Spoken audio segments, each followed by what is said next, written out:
रणजितदादा यांच्याकडे हा कार्यक्रम सोपवतो. उपस्थित झालेल्या सर्वांचं या ठिकाणी मनपूर्वक स्वागत. आपण टाळ्या वाजवूया, सर्व मान्यवरांचं स्वागत करूया.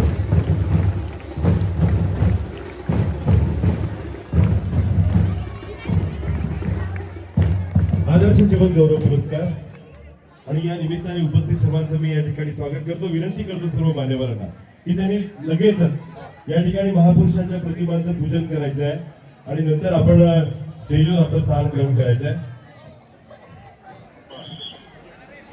आदरणीय सदानंद देशमुख सर, माननीय शंतनुभाऊ बोंद्रे, माननीय शेणपतराव घुबे साहेब, आमचे दादासाहेब, मातीताई शेळके, समाधानजी गाडेकर, रवींद्रजी साळवे सर, मिसाळ सर आणि डॉक्टर अभिजितजी पडघार, मी सर्वांना विनंती करतोय की आपण या ठिकाणी महापुरुषांच्या प्रतिमांचं पूजन करायचं आहे. राष्ट्रमाता मा जिजाऊ,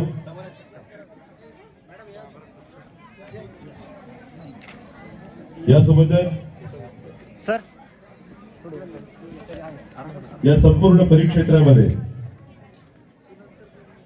ज्यांच्यामुळे सिंचन क्रांती झाली, जलक्रांती झाली असे भारतभाऊ बोंद्रे स्वर्गीय, त्यांची प्रतिमा आणि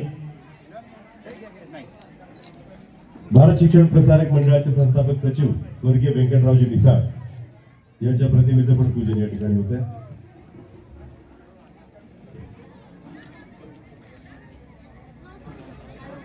मागील जवळपास 6 वर्षांपेक्षा अधिक आदर्श जीवन गौरव पुरस्काराचं वितरण संस्थेच्या वतीने केलं जातं आणि आज ज्यांना ज्यांना पुरस्कार मिळणार आहेत ते सर्व पुरस्कारार्थी त्यांच्या सर्वांची उपस्थिती या ठिकाणी आहे. या व्यतिरिक्त ॲडव्होकेट डी.एन. इंगळे सर, संस्थापक अध्यक्ष महाराणा प्रताप शिक्षण संस्था, व्यंकटरावजी बावस्कर, उषाताई तुपटे आणि शेणपट पाटील सुरुशे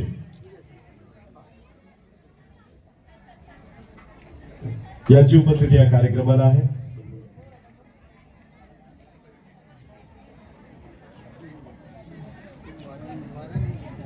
हीच आमची प्रार्थना आणि हीच आमची मागणी, माणसाने माणसाशी माणस असं मागणे.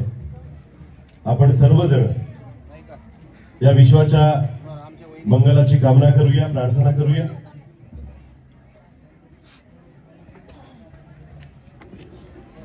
इतनी शक्ति हमें देना दाता, मन का विश्वास कमजोर होना, हम चले नेक रास्ते पे हमसे भूल कर भी कोई भूल होना.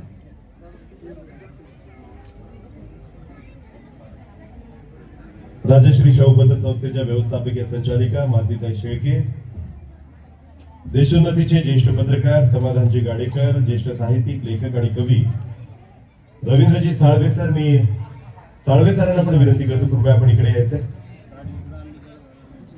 माननीय Baliramji Misal, Plantra chemical private limited company Raigad Mumbai, आणि doctor Abhijitji Padghar, doctor Vitthalrao Vikhe Patil foundation Ahilya नगरचे डॉक्टर पडघारजी, ते सुद्धा या ठिकाणी त्यांना पुरस्कार दिला जाणार आहे, आदर्श जीवन गौरव पुरस्कार.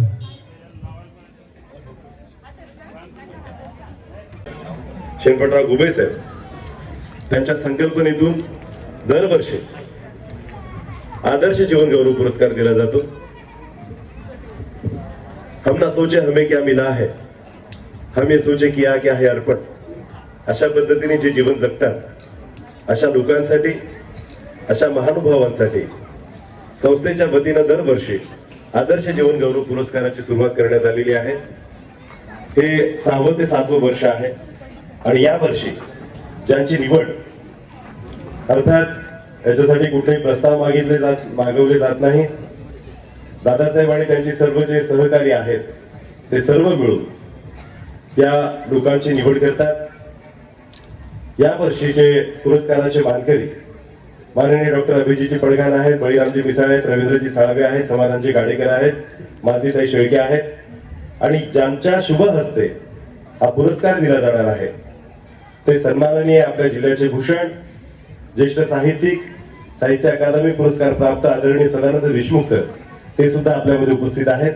मी विनंती करतो आपण सर्वांनी एकदा टाळ्या वाजून या सर्व मान्यवरांचं स्वागत करायचंय. आता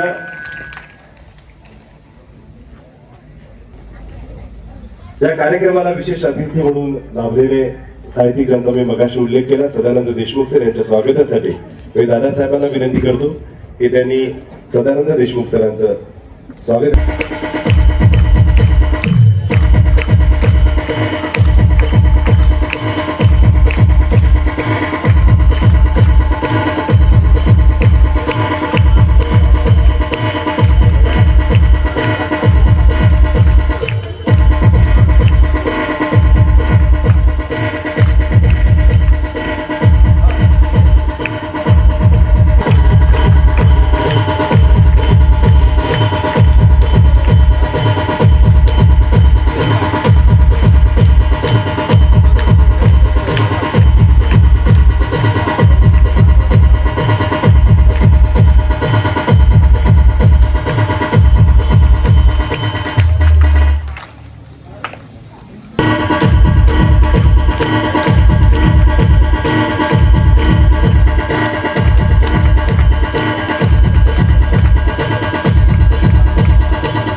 काँग्रेसचे तालुकाध्यक्ष संतोष भैया यांना मी विनंती करतो, संतोषजी परिहार कृपया आपण सुद्धा मंचावर यावं.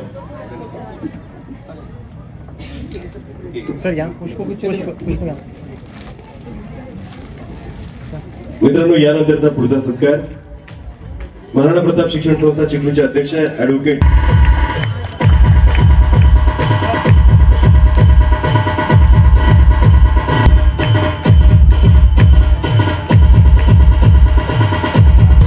यांना विनंती करतो की वैशाली ते वावस्ते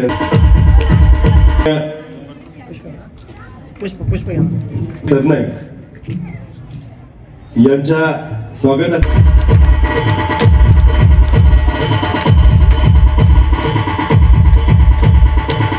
जानकी देवी विद्यालय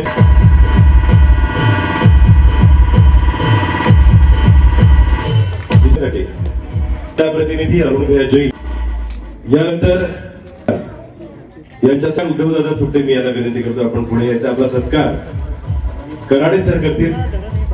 उद्धव दादा कृपया तिथे येऊन आपल्यामध्ये उपस्थित आहेत.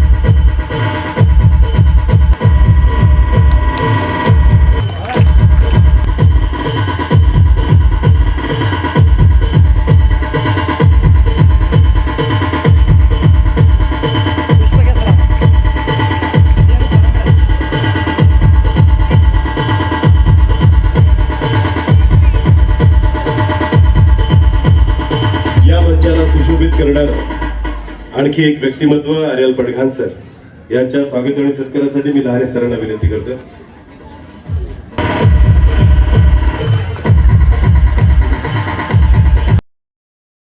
आले सभा मंडपी स्वागत झाले. पूर्व नियोजित पूर्व घडले, पूर्व नियोजित पूर्व घडले. सावरल्या नजरा, सावरल्या नजरा. स्वागतम सुस्वागतम हा मानाचा मुजरा. स्वागतम सुस्वागतम हा मानाचा मुजरा. 10 दिशांनी गुंजन आले सभा मंडपी स्वागत झाले. 10 दिशांनी गुंजन आले सभा मंडपी स्वागत झाले. पूर्व नियोजित पूर्व घडले, पूर्व नियोजित पूर्व घडले. सावरल्या नजरा, सावरल्या नजरा. स्वागतम सुस्वागतम हा मानाचा मुजरा. स्वागतम सुस्वागतम हा मानाचा मुजरा. नम्र कलेचे कुणी उपासक, कुणी तपस्वी, कुणी साध. नम्र कलेचे कुणी उपासक, कुणी तपस्वी, कुणी साध. शिल्पकार हो सारे कल्पक, शिल्पकार हो सारे कल्पक. जीवन या समरा, जीवन या समरा. स्वागतम सुस्वागतम हा मानाचा मुजरा.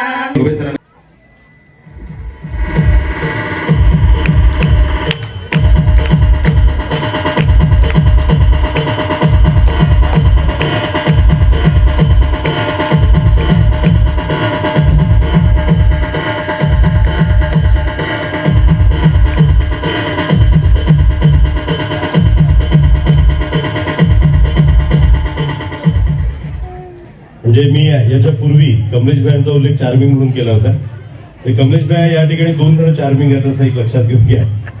मी आता तुम्हा सगळ्यांना विनंती करणार आहे की ज्या थोड्या थोड्या टाळ्या वाजवत होत्या या सगळ्या मान्यवरांसाठी त्या एकदा जोरदार आपल्याला टाळ्या वाजवायच्या. सगळ्यांच्या स्वागत.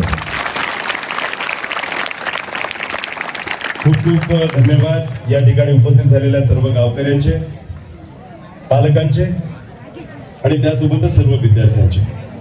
मित्रांनो, दुसऱ्याच्या कपाळाला गंध लावला की गंध आपल्या बोटांना उडत असतो. या भावनेतून हा आदर्श जीवन गौरव पुरस्कार सुरू झालाय का, किंवा या जगामध्ये कोणाचं कौतुक करण्याची दानत किंवा क्षमता किंवा ती वृत्ती आता लोप पावत चालली, कोणाचं चांगलं सहन होत नाही. मेरे साडी से उसकी साडी सफेद कैसे, असा विचार, अशी असूया असं अनेकांच्या मनात येतं आणि कुणी कुणाचं कौतुक करण्यासाठी पुढे येत नाही. मात्र अवगुण कोणाचं एखाद्याचा चांगला शर्ट असला पण त्याच्यावर जर एखादा डाग असला तर त्याच्याकडे लक्ष जातं लोकांचं, पण त्या चांगल्या शर्टाकडे, त्याच्या व्यक्तिमत्वाकडे जात नाही. तर कदाचित ही वृत्ती या समाजामध्ये वाढत आहे, ही कमी झाली पाहिजे. आणि जी लोक खऱ्या अर्थाने काम करतात, या समाजासाठी झटतात, त्यांचं कौतुक झालं पाहिजे. त्यांचे परिश्रम, त्यांनी केलेलं सातत्यता, म्हणजे ती जे सातत्य असेल, ती जी मेहनत असेल, त्या सगळ्याचा गौरव झाला पाहिजे. या भावनेतून मला वाटतं यांनी हा आदर्श जीवन गौरव पुरस्कार सुरू केला. आणि या पुरस्काराचं महत्व हे दरवर्षी वाढत आहे. या संपूर्ण महाराष्ट्रामध्ये अनेक जिल्ह्यांमधून अनेकांचं लक्ष या पुरस्काराकडे असतं आणि या पुरस्काराने आपोआपच राज्यस्तरीय पुरस्काराची उंची गाठलेली आहे. अनेक जणांना या महाराष्ट्राच्या विविध ठिकाणी, अनेकांना आतापर्यंत दादासाहेबांच्या हातून, म्हणजे दादासाहेबांच्या संयोजनातून, संकल्पनेतून पुरस्कार दिले गेलेले आहेत. मी विनंती करतोय की मी जे बोललो याच्या व्यतिरिक्त आणखी काही भावना त्यांच्या निश्चितच असतील. आदरणीय दादासाहेबांना विनंती करतो की त्यांनी या कार्यक्रमात. सर्वप्रथम मी राष्ट्रमाता, जिजामाता छत्रपती शिवराय, डॉक्टर बाबासाहेब आंबेडकर या सर्व महामानवांना अभिवादन करतो. आणि आज आपल्या भारत शिक्षण प्रसारक मंडळाच्या वतीनं यावर्षी जे 6वं वर्ष आहे, त्या 6व्या वर्षाचा आदर्श जीवन पुरस्कार आपण वितरित करतोय. या पुरस्कारासाठी आपल्यामध्ये आज जे महान व्यक्तिमत्व इथे आहे,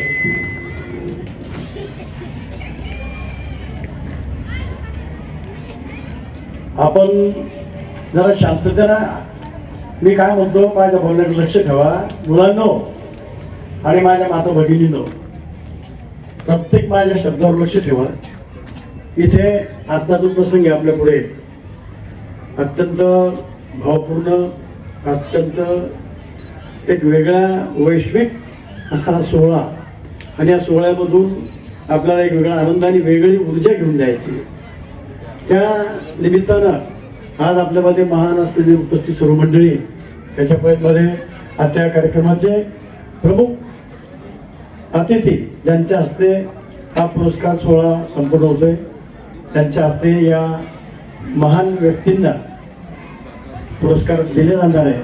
असे आपले आमचे बुलढाणा जिल्ह्याचे, परंतु महाराष्ट्रामध्ये साहित्य म्हणून नावाजलेले आदरणीय सदानंदजी देशमुख सर, त्यानिमित्तानं उपस्थित आपल्या जिल्ह्याचं एक तरुण नेतृत्व, आमचे जे काही विश्व होतं, आमच्यावर जेवढं जास्त होतं, आपल्या सर्वांचं नेतृत्व होतं आपले भारतभाऊ बोंद्रे, त्यांचे सुपुत्र माननीय शंकरभाऊ बोंद्रे, आणि आपल्या विभागाचे आमदार, चिखली मतदारसंघाचे आमदार स्वतः येणार होत्या, परंतु आज त्यांची मुंबईमध्ये मीटिंग असल्यामुळं त्यांचे पती हे महाराष्ट्र राज्याचे मुख्यमंत्र्यांचे खाजगी सचिव आदरणीय महाले साहेब नुकतेच आपल्यामध्ये येतात.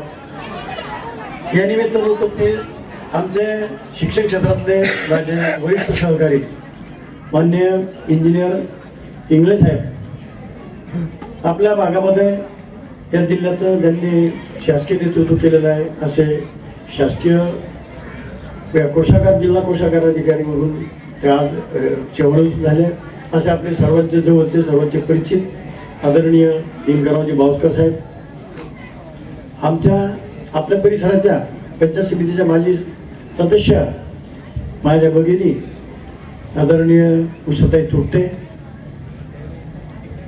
आणि ज्यांचा आपण सत्कार करतो, ज्यांचा आपले सत्कार करायचा आहे, ज्यांच्याकडून आपली प्रेरणा घ्यायची असे आदरणीय डॉक्टर अभिजी पडगान साहेब.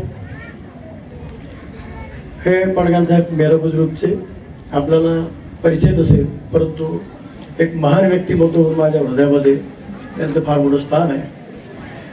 त्यानंतर दुसरं एक व्यक्तिमत्व आहे आपल्या मिसवाडीचे आदरणीय पाहुणे माझे माननीय बलरामजी पाटील मिसाळ. त्यानंतर रवींद्रजी साळवे, त्यांनी महाराष्ट्रभर साहित्यामध्ये आपलं नाव फार मोठं या समाजामध्ये एक प्रस्थ निर्माण केलेलं आहे. असे आमचे माझे मित्र रवींद्रजी साळवे. त्यानंतर आपल्या चिखली तालुक्यातले मुरादपूर येथील आमचे मित्र आणि चिखली तालुका देशोन्नतीचे पत्रकार, अत्यंत धडाडीचे पत्रकार म्हणून नावारूपाला आलेले समाधानजी गाडेकर. आणि सगळ्यात साहित्य नाव पाठीमागे आलं, परंतु मुद्दाम पाठीमागे आला असं म्हणता येणार नाही, कारण की आपण महिलांना जनरली मागे ठेवतो. परंतु यांचं नाव पाठीमागे घेण्याचं कारण एक आहे किंवा सगळ्यात उंची त्यांची जी गाठलेली आहे ती उंची महिलांनी गाठावी, म्हणजे पाठीमागे राहून सुद्धा महिलांनी उंची गाठावी, म्हणून त्यांचं नाव पत्रिकेमध्ये सुद्धा मी उद्धव साहेबला एक नंबरवर घेतलं. अशा आमच्या भगिनी, आमच्या मालतीताई शेळके, मंचकार असलेले आमच्या संस्थेचे सहसचिव आदरणीय जनाभाऊ, आमच्यावर प्रेम करणारे आमचे सरनाईकजी, लक्ष्मणराव भाऊ सरपंच, ताईंना वैशालीताईंना वर स्टेजवर बोलवा. वैशालीताईंना स्टेजवर, वैशाली कृपा वर या. वैशालीताई,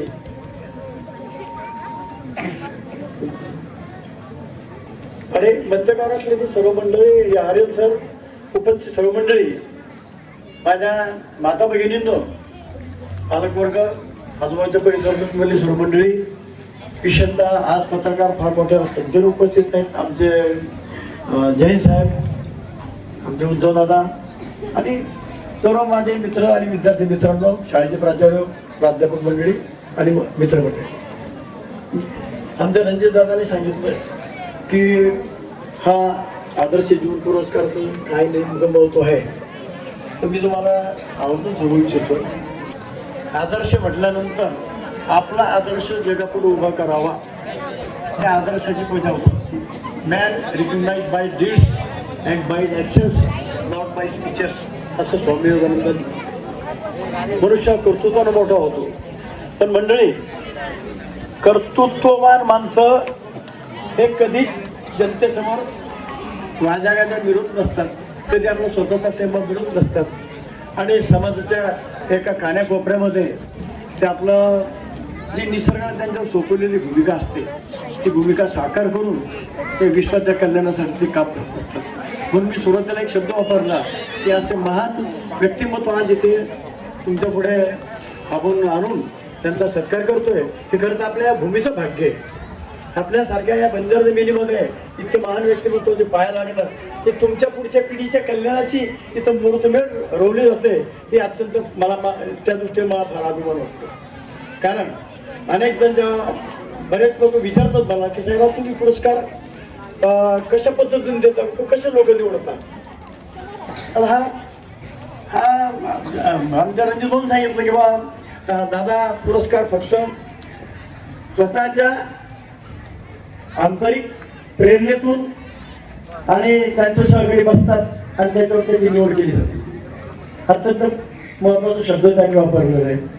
आंतरिक प्रेरणेतून जो आवाज येतो तो आवाज सत्य असते, आणि सत्य आवाजातून जेव्हा एखादी गोष्ट घडते ती विश्वाच्या कल्याणासाठी असते. म्हणून आज इथे जे महान व्यक्तिमत्व बसलेले हे तुम्हाला त्यांच्या नावावरून तुम्हाला खूप लहान वाटत असते. कारण आदरणीय मेळेकर साहेबांचा परिचय आपल्याकडे फार कमी आहे, परंतु लाखो लोकांचं जीवदान त्यांच्या हातून घडलेलं आहे हे आपल्याला माहित नाही. आज असे आमचे जे अभिजित पडकर साहेब आहेत, हे विखे पाटलाच्या फार मोठ्या एका ट्रस्टमध्ये ते संचालक म्हणून काम करतात आणि एका महत्त्वाच्या मेडिकल इन्स्टिट्यूटचं ते प्रमुख म्हणून काम करतात. ती आपल्या सर्वांसाठी अत्यंत महत्त्वाची गोष्ट आहे. त्यानंतर जे आमचे जे बळीराम भाऊ मिसाळ आहेत, बळीराम भाऊ मिसाळ हे सगळ्या लोकांना, या परिसरातल्या सगळ्या लोकांना माहिती किंवा मिसाळ आमचे तुकाराम महाराज मिसाळ, त्यांचे हे जे चिरंजीव बळीराम मिसाळ आणि मुंबईमध्ये एका ठिकाणी काम करतात. पण त्यांचं व्यक्तिमत्व तुमच्या किती लोकांना माहिती आहे, त्यांच्या गावातल्या लोकांना माहिती आहे. भावकर साहेबांसारखे जे दृष्टीवर लोक आहेत त्यांना कळतं फक्त हे किंवा आमचा बळीराम किती महान आहे. पण मित्र, महान बनण्यासाठी महान कार्य करावं लागतं. जे माणसं कठीण परिस्थितीतून जातात आणि स्वतःचं व्यक्तिमत्व उभं करतात आणि जगाला ते देण्याचं काम करतात, असे ते महान माणसं. अशा महान माणसापैकी बळीराम भाऊ आपल्या भागामधून एक खेड्यामध्ये जन्माला आलेला माणूस, सामान्य कुटुंबामध्ये आलेला माणूस, आणि तो माणूस त्या माणसाच्या वडिलांना रोजमजूर करून आपल्या मुलाला शिकवलं आणि शिकवत असताना आज तो माणूस रागारागा घरातून बाहेर निघून जातो 120 रुपये घेऊन, आणि तो माणूस मुंबईमध्ये गेल्यानंतर रोजमजूर करतो, हेल्परचं काम करतो, नंतर कंपनीमध्ये एक मुकरदामध्ये काम करतो, वेटचं काम करतो आणि नंतर कंपनीचा मॅनेजर होतो. आणि कंपनीचा मॅनेजर झाल्यानंतर कंपनी बंद पडल्यानंतर तो माणूस स्वतःची कंपनी उभी करतो. आज त्या माणसाचं 40-50 कोटीचं भांडवल, काही 10 कोटीचं भांडवल, हे आपल्याला अभिमान वाटला पाहिजे. किंवा खेड्यातला एक माणूस, रोजमजुरी करणारा माणूस मुंबईसारख्या ठिकाणी जाऊन 40 ते 45 लोकांनी त्यांनी रोजगार दिला, हे आपल्या दृष्टीने अत्यंत फार महत्त्वाचे आणि अभिमानाची बाब आहे. असं व्यक्तिमत्व जे तिकडे फक्त काम करतो पण तुम्हाला माहीत नाही, अशा माणसाची पूजा आपल्याला करता आली पाहिजे आणि म्हणून त्यांची निवड ही माझ्या हृदयातून झाली. त्यानंतर दुसरं व्यक्तिमत्व मी तुम्हाला सांगितलं, रवींद्रजी साळवे. रवींद्रजी साळवेची जवळजवळ 25 ते 30 पुस्तकं साहित्य क्षेत्रामध्ये आज महाराष्ट्रामध्ये प्रसिद्ध झाली आहे. एका संस्थेमध्ये जर माणूस कार्यरत असला तर समाजाच्या प्रत्येक कार्यामध्ये, समाजाच्या सुखदुःखामध्ये आणि एका चळवळीमध्ये तो माणूस काम करतो. त्या माणसाची सुद्धा पूजा झाली पाहिजे. म्हणून आज रवींद्रजीची सुद्धा आज इथे माझ्या हृदयातून त्यांनी इथे आमचा त्यांचं सौभाग्य. त्यानंतर आता समाधान गाडेकरबद्दल आपल्याला कल्पना आहे किंवा समाधान भाऊ दररोज चिखलीमध्ये दिसतात. चिखलीमध्ये त्यांच्या माध्यमातून काही त्यांचा व्यवसाय ते करतात, परंतु समाधान भाऊ नेमकं काय? समाधान भाऊ हे आपल्या मुरादपूरच्या एका छोट्याशा खेडेगावामध्ये जन्माला आलेला माणूस रोजमजुरी करता करता करता चिखलीमध्ये गेला आणि पेपर वाटत करते. पण माणसं कसे मार होतात. APJ अब्दुल कलाम, त्यांच्या वडिलांनी पत्र वाचले, APJ अब्दुल कलामांनी वर्तमानपत्र वाचले. त्याच पद्धतीचं आमचं APJ अब्दुल कलाम उंच फार मोठी व्यक्ती आहे, परंतु कोण मान कोण लहान हे आपण ठरवू शकत नाही, ते नेते ठरवत असते. आणि त्या पद्धतीने प्रत्येक माणूस आपल्या कर्तृत्वावर मोठा होतो. म्हणून आमचे समाधान भाऊ रोजमजुरी करत असताना चिखलीत गेले, पेपर वाटले आणि पेपरची एजन्सी घेतली. पेपरच्या एजन्सीच्या माध्यमातून नंतर त्यांनी स्वतः एक कोल्ड्रिंकची फार मोठी एजन्सी त्यांनी घेतली आणि एक चांगला जबरदस्त पत्रकार म्हणून, खरं तर म्हणजे स्पष्ट बोलणारा आणि चांगल्याला घाम फोडणारा, राजकारण्यांचे चुकीचे उमेदवारी काढून आपल्या वृत्तपत्रातून अन्यायाच्या विरोधात वाचन फोडणारा असा हा एक तरुण माणूस, त्यांना आपण पुरस्कार दिला पाहिजे. की माझ्या वडिलांची कमाई पडली आणि त्या माध्यमातून आज समाधान आपले होते. आता एक नंतरचा त्यांचा आपण पुरस्कार, ज्यांना आपण पुरस्कार देतो अशी आपली सर्वांची भगिनी महिला. आपण बघतो महिला ह्या आजकाल म्हणतो आपण, मग महिला पाठीमागे राहतात, महिला अजून बॅकवर्ड आहेत, महिला अजून म्हणजे पुढे येत नाही. परंतु ज्या देशाची महिला पंतप्रधान झाली, त्या देशाच्या राष्ट्रपती पंतप्रधान झाल्या, त्या देशाच्या अनेक महिला अनेक क्षेत्रामध्ये कॅप्टन पल्लवी सारख्या, कॅप्टन अजून यंत्रालयामध्ये गेलेल्या आहेत, सुनीता विल्यम्स सारख्या अशा महान महिला, सक्षम आणि अत्यंत ताकदवार महिला आपल्या देशामध्ये जन्म घेतला. ही आपली स्वामी विवेकानंदाची भूमी आहे आणि त्या भूमीमध्ये महिलांची पूजा व्हावी, महिलांचा गौरव व्हावा हे स्वामी विवेकानंदांचं म्हणणं असल्यामुळं, स्वामी विवेकानंदांची भूमिका असल्यामुळं आपण ती भूमिका रुजवतो. आपण संतांचे अनुयायी आहोत. संतांचे जर आपण वारंवार समजत असतो तर आपल्याला समोर तर लोकांचा, चांगल्या लोकांचा सन्मान सत्कार करता आला पाहिजे. म्हणून आज आपल्यामध्ये आमच्या मालतीताई शेळके. आता मालतीताई शेळकेचा परिचय करून द्यायचा असा झाला की मालतीताई या तसं पाहिलं तर आपल्या सर्वांच्या आपल्या परिवारातल्या नातेवाईक घटक आहेत, परंतु एका सामान्य शेतकरी कुटुंबात जन्माला आलेली मुलगी गरीब कुटुंबातून आपल्या MA पर्यंत शिक्षण पूर्ण करते आणि शिक्षण पूर्ण करून ती एका बँकेची एका पतसंस्थेची मॅनेजर होते. त्याच्यानंतर पतीच्या सहकार्यानं सासरेबाच्या सहकार्यानं आज आपल्या ताईच्या संपूर्ण महाराष्ट्रामध्ये 69 शाखा आहेत. 69 बँकेच्या शाखा आणि 69 शाखेमध्ये 500 कर्मचारी आज त्या हाताळतात आणि त्यांच्याकडून ते काम करून घेतात. किती ऍडमिनिस्ट्रेशन, किती प्रशासन, आज किती महत्वाची बाब म्हणून त्यांचं आपल्याला सगळ्यांना अभिमान वाटला पाहिजे की आमच्या मालतीताईसारखी महिला आज या जिल्ह्यामध्ये महाराष्ट्रामध्ये आपलं नाव करते आणि आपल्या कुटुंबाचं आईवडिलाचं नाव मोठं करते.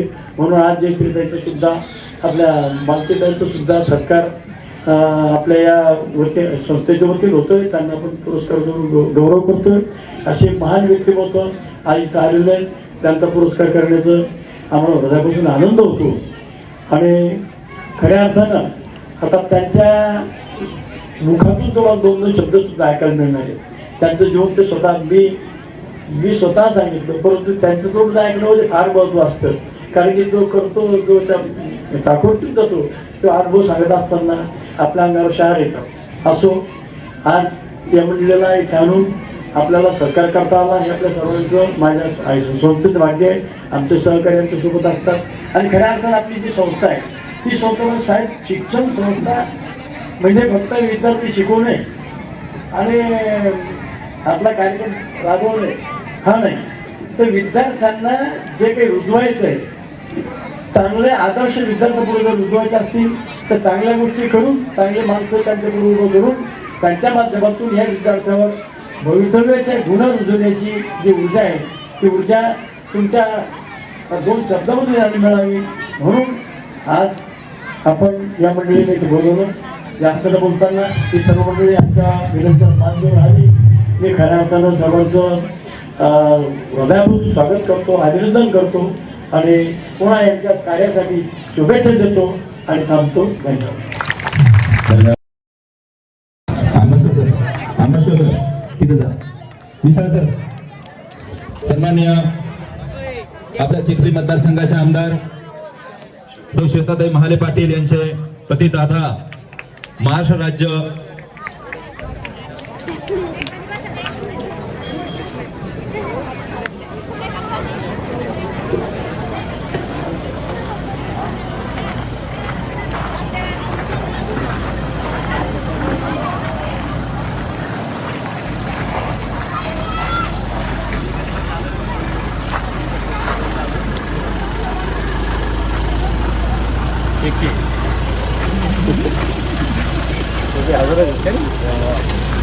मित्रांनो, आपल्याला सगळ्यांना मुंडे सरांचं स्वागत करायचं आहे. सगळ्यांनी पुढे बघायचं आहे.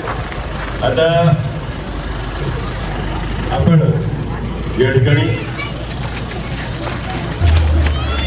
त्यांच्या उपस्थितीमध्ये पुरस्काराचं वितरण करणार आहोत. आदरणीय विद्याधर महाले सर, त्यांचं या ठिकाणी आगमन झालं आहे. माननीय मुख्यमंत्री फडणवीस साहेब यांचे सचिव आणि आपल्या बुलढाणा जिल्ह्याचं भूषण वाजून आपण स्वागत करूया. सन्माननीय महाराज साहेब यांचं आपल्या बुलढाणा जिल्ह्याचं भूषण मान्य चिखली मतदारसंघाच्या आमदार सौ श्वेताताई महाले यांचे पत्नी तथा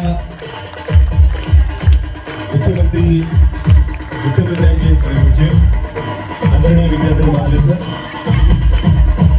मी विनंती करतो महाले सरांना कृपया आपण मंचावर सादर आहोत आणि आदरणीय दादांना मी विनंती करतो की आपल्या हस्ते आपण महाले सरांचं या ठिकाणी स्वागत आणि सत्कार करा.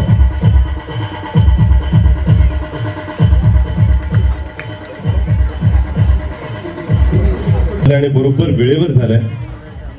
आता आदर्श जीवन गौरव पुरस्काराचं आपण वितरण करणार आहोत. माननीय सदानंद देशमुख सर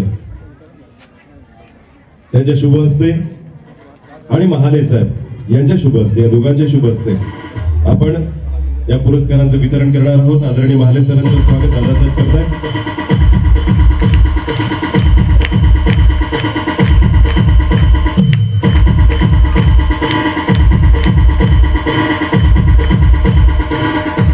मी महाले साहेबांसाठी 2 ओळी सांगू इच्छितो की जो पानी से नहाते हैं वो लिबास बदलते हैं, जो पानी से नहाते हैं वो लिबास बदलते हैं और जो पसीने से नहाते हैं वो इतिहास बदलते हैं.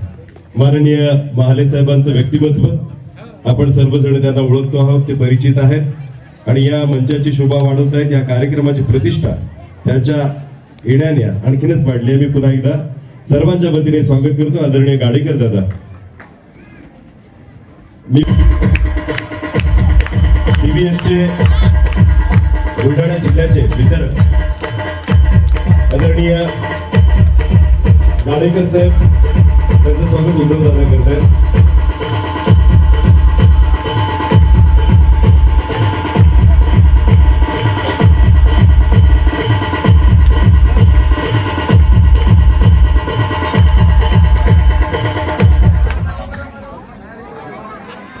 तो पुरस्कार आपण देतोय.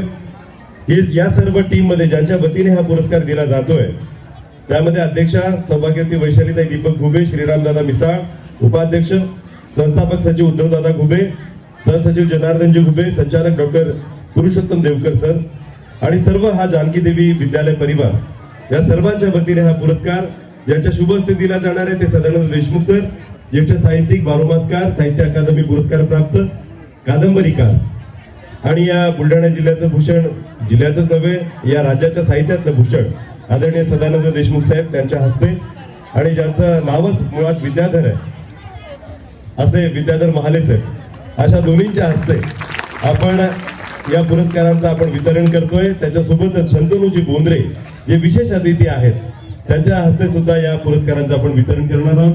सर्वात पहिलं नाव डॉक्टर अभिजितजी पडगार, मेरेकर, डॉक्टर विठ्ठलराव विखे पाटील फाउंडेशन, अहिल्यानगर. मी विनंती करतोय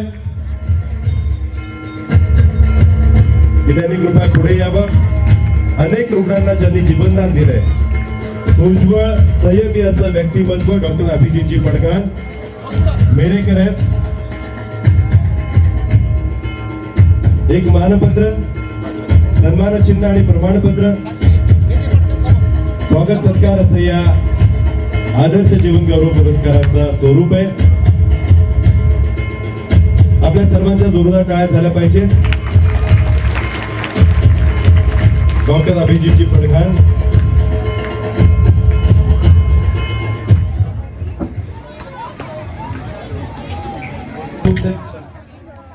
मिसाळ सरांचं या ठिकाणी स्वागत करा आणि त्यांना आदर्श जीवन गौरव पुरस्कार द्या.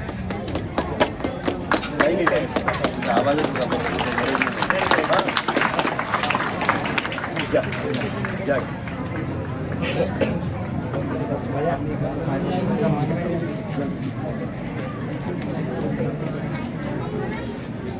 सन्मान चिन्ह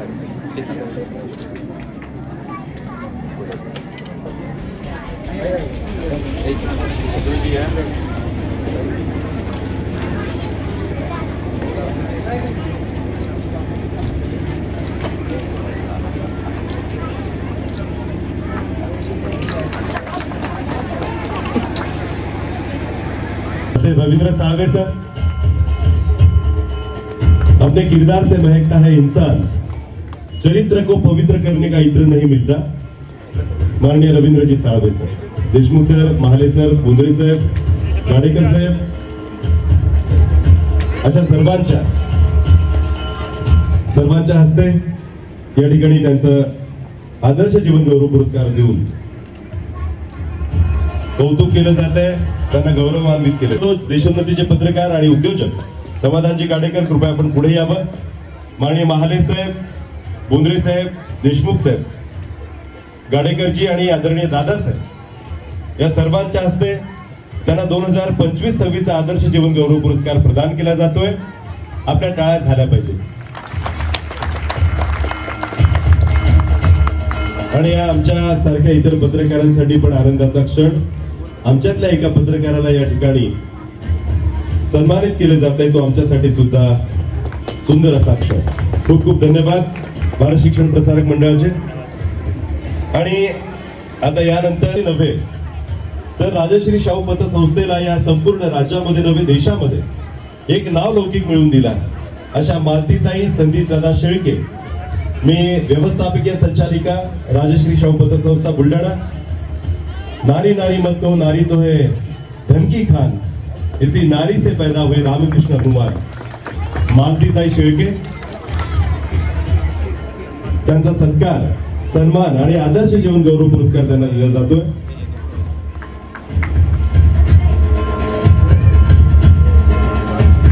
वैशालीताई घुमे सुद्धा या ठिकाणी उपस्थित आहेत, थुट्टेताई उपस्थित आहेत. महिलांना पुरस्कार दिला जातोय, महिलांच्या काळात जोरदार झाल्या पाहिजे. पांडुरंग देशमुख यांचं आमच्यावर नेहमी त्या ठिकाणी प्रेम राहिलेलं आहे. पांडुरंग हा आता त्याची निवड झाली आहे CISF म्हणून, आणि खऱ्या अर्थानं आपल्या भागाचं एक नाव, अजून एक विद्यार्थी गव्हर्नमेंट नोकरीसाठी त्या ठिकाणी पदावर त्या ठिकाणी त्याची निवड झालेली आहे. जोरदार आपण टाळ्या वाजवून याचं स्वागत करूया.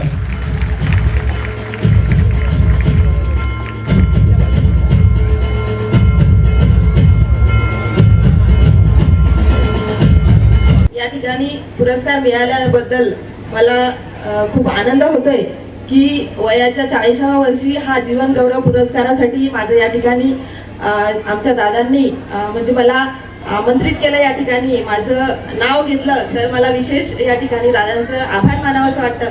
कारण या ठिकाणी मला सांगावंसं वाटतंय की सहकार क्षेत्रात खूप कमी महिला काम करतात, बँकेमध्ये खूप महिला काम करतात, खूप कर्मचारी वर्ग आहे, परंतु जो सहकार चालवण्याचं किंवा सहकार घडवण्याचं काम जे काही आहे, कारण अतिशय संवेदनशील हा म्हणजे व्यवसाय आहे किंवा कार्य आहे. संस्थेचे अध्यक्ष म्हणून माझ्यावर जी काही जबाबदारी आज सर्वांनी टाकलेली आहे, तर ती अध्यक्ष म्हणून जोपासताना किंवा काम करताना विशेष काळजी घ्यावी लागते. कारण हा सर्वसामान्य जनतेचा पैसा असतो आणि अतिशय संवेदनशील हे कार्यक्षेत्र आहे. त्यामुळे अतिशय म्हणजे निर्णय घेताना इतकी काळजी घ्यावी लागते. आणि हे या ठिकाणी सर्वांनी माझं या ठिकाणी कौतुक केलं, तर मला दादांना सांगायचंय, तुम्ही जरी माझं नाव शेवटी घेतलं तरी समोरच्या ज्या टाळ्या वाजल्या माझ्यासाठी, तर हे माझ्यासाठी फार विशेष कौतुक आहे. कारण समोर बसलेल्या मुली आहेत ज्या पुढे सहकार घडवणार आहेत, आर्थिक चळवळ ही चालवणार आहेत. कारण असं म्हणतात की महिला जर का एक पुढे आली, महिलेच्या हातात जर का आर्थिक सत्ता असेल, तर निश्चित ती काहीतरी विशेष घडू शकते. या ठिकाणी सहकार क्षेत्रात काम करत असताना महिला या समोर आल्या पाहिजे, त्यांनी आर्थिक बाजू घराची सांभाळली पाहिजे, असं मी पुढे सुद्धा काम करत राहणार आहे. या ठिकाणी मी हा पुरस्कार माझ्या सर्व संस्थेच्या संचालक मंडळ, हितचिंतक, भागीदार आणि असंख्य अशा महिला की ज्या काहीतरी करू इच्छितात, काहीतरी त्यांचा करण्याची धडपड आहे आणि त्यांचं कौतुक या ठिकाणी होत नाही, परंतु आज माझ्या वतीनं त्यांचं सुद्धा या ठिकाणी कौतुक होतंय. या ठिकाणी बरेचसे मान्यवर मंडळी आहेत आणि वयाने अनुभवाने खूप ज्येष्ठ आहेत, तरी त्यांच्या समोर माझं या ठिकाणी कौतुक होतंय, तरी माझ्यासाठी खूप विशेष बाब आहे. या ठिकाणी आपल्याला सर्वांना राजर्षी शाहू परिवार परिचित आहे. राजर्षी शाहू परिवाराच्या 69 शाखा आहेत, भाऊंनी सांगितलं 69 शाखा आहेत आणि 500च्या वर कर्मचारी वर्ग या ठिकाणी आहे. असंख्य महिला वर्ग, पुरुष वर्ग आणि सामान्य नागरिकांना आपण या ठिकाणी उभं केलं आहे. सहकार हा संवेदनशील जरी असला तरी त्यामध्ये इतकी ताकद आहे की ज्या नॅशनलाइज बँकांसमोर रांगा लावलेल्या असतात, तिथे जर तुम्ही एखाद्या सहकारी बँकेत जाल किंवा पतसंस्थेत जाल तर तुम्हाला 2 मिनिटात तुमचे कामं होतील, अशी ही खूप मोठी ताकदीची संस्था असते.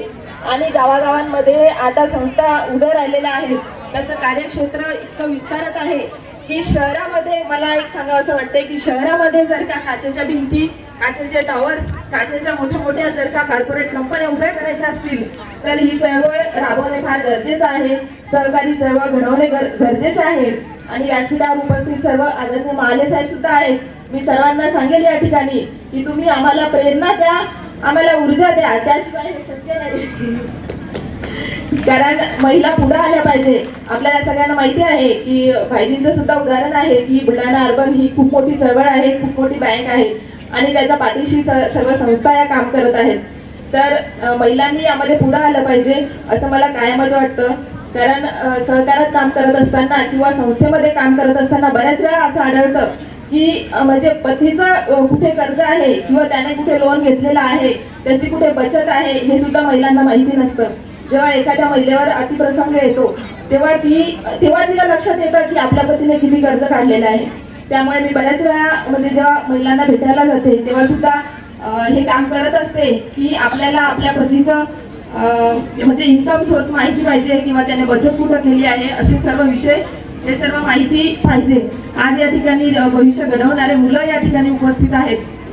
मला या ठिकाणी सांगायचं आहे की दादा मी ही जी काही ग्रामीण भागात चळवळ सुरू केली आहे तर खरं म्हणजे माझे वडील जे आहेत तर संभाजीराजे विद्यालयाचे संस्थापक अध्यक्ष होते आणि त्यांनी सुद्धा अशीच शाळा डोंगरखंडा या ठिकाणी सुरू केली होती. आज मला या ठिकाणी उभं राहताना जेव्हा तुमच्याकडे पाहिलं तेव्हा मला म्हणजे 20 वर्षापूर्वी किंवा 40 वर्षापूर्वी आठवतं की असंच आम्ही कुठेतरी बसलेलो होतो आणि आमच्या समोर सत्कार व्हायचे. तर त्यावेळी जेव्हा ही प्रेरणा दिली होती की असं काहीतरी आपल्याला स्टेजवर बसून म्हणजे काम करायचं आहे, आपल्याला समोर ही पिढी घडवायची आहे. तर त्यावेळी जर का कौतुक कोणी केलं नसतं तर मी म्हणजे घडले नसते. म्हणून आज दादांनी जी काही चळवळ उभी केली आहे, ही शाळा उभी केली आहे, तर त्यांचं या ठिकाणी विशेष कौतुक. या ठिकाणी भाऊसाहेबांना आमच्या बाबांना माझ्या सासऱ्यांना यायचं होतं परंतु काही कारणामुळे ते येऊ शकले नाही. हे माझ्या घरच्या मंडळींचं मला खूप म्हणजे चांगलं प्रोत्साहन असतं. आणि एका स्त्रीच्या पाठीमागे जसं म्हणतात पुरुषाच्या पाठीमागे एक स्त्री असते तसं स्त्रियांच्या पाठीमागे पुरुष असल्याशिवाय किंवा त्यांची घराची तुमची साथ असल्याशिवाय या ठिकाणी कुठलीही महिला घडू शकत नाही. परंतु आपल्याला पुढे जात राहायचं आहे. या ठिकाणी मला शाहू परिवाराचं खूप कौतुक करावं असं वाटतं. या ठिकाणी बसलेली बरीच मंडळी शाहू परिवारासोबत जोडलेली आहे. आज असंख्य महिला पुरुष या ठिकाणी शाहू परिवारामध्ये काम करत आहेत. या ठिकाणी मला माझं जास्त लांबतंय थोडंसं, त्याबद्दल मी थोडीशी माफी मागते. आणि अजून आपल्या समोर बरेच मान्यवर मंडळी या ठिकाणी बोलणार आहेत. तर पुनश्च एकदा सर्वांचे आभार मानते. भाऊंनी आमचा जो काही जीवन गौरव पुरस्कार देऊन सन्मान केला त्याबद्दल पुनश्च एकदा आभार मानते. धन्यवाद. सगळेजण तुमच्याकडे बघत असताना कुठलाही तुम्ही निर्भीडपणे इतक्या मस्त म्हणजे छानपैकी मत व्यक्त केलंय ते खरंच खूप कौतुकास्पद आहे. पण अनेक ठिकाणी असं आहे की महिलांना बोलता येत नाही. अर्थात श्वेताताईंचं भाषण तर खूप सगळीकडे गाजतात. त्या जेव्हा विधानसभेत बोलतात तेव्हा पण खूप कमी अशा महिला आहेत, खूप कमी अशा महिला लोकप्रतिनिधी आहेत की त्यांना बोलता येतं. बाकी फक्त त्या हात जोडतात आणि त्यांचे पती सगळे काही कामं करतात. तो भाग आपण सगळीकडे पाहतो. बिहारचे एक MLA होती उद्धवदादा की तिला शपथ पण घेता आली नाही व्यवस्थित. तिचं नाव विभादेवी म्हणून होतं. पण अशा या काळामध्ये जर अशा महिला कर्तृत्ववान महिला पुढे येत असतील आणि बोलत असतील तर ते खरंच म्हणजे हा जो पुरस्कार तुम्हाला दिला तो का दिला याच्या मागचं कारण तुम्ही या ठिकाणी सगळ्यांना दाखवून दिलंय. मी पुन्हा एकदा आपले अभिनंदन करतो. आपल्याला आदर्श जीवन गौरव पुरस्कार मिळाल्याबद्दल मी आता यानंतर माननीय डॉक्टर अभिजित पडघाण सर यांना विनंती करतो. ज्यांच्या नावामध्ये जीत असतं ते लोक यशस्वी होतात. मी रणजित आहे म्हणून मी या ठिकाणी असं म्हटलंय. मी विनंती करतो डॉक्टर अभिजित सरांना की त्यांनी आपलं मत व्यक्त करावं.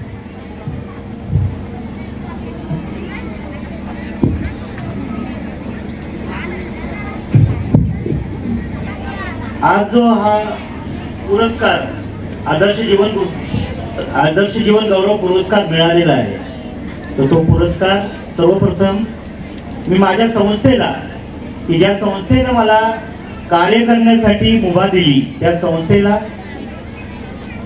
दुसरी गोष्ट आहे की माझी जी सांस्कृतिक नाळ आहे माझ्या गावाला, मेरा बुजुर्ग या गावाला, आणि तिसरी ज्यांच्यामुळे माझी ओळख आहे अशा माझ्या सर्व मित्र परिवाराला मी अर्पण करत आहे.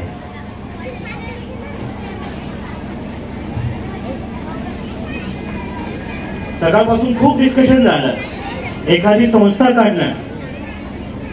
संस्था काढणं ग्रामीण भागामध्ये या परिसरात आणि ती संस्था चालवणं इतकं सोपं काम नाही. संस्था चालू करून त्या परिसरामध्ये जॉब जनरेट करणं ही त्या संस्था चालकाने समाजावर केलेला उपकार आहे.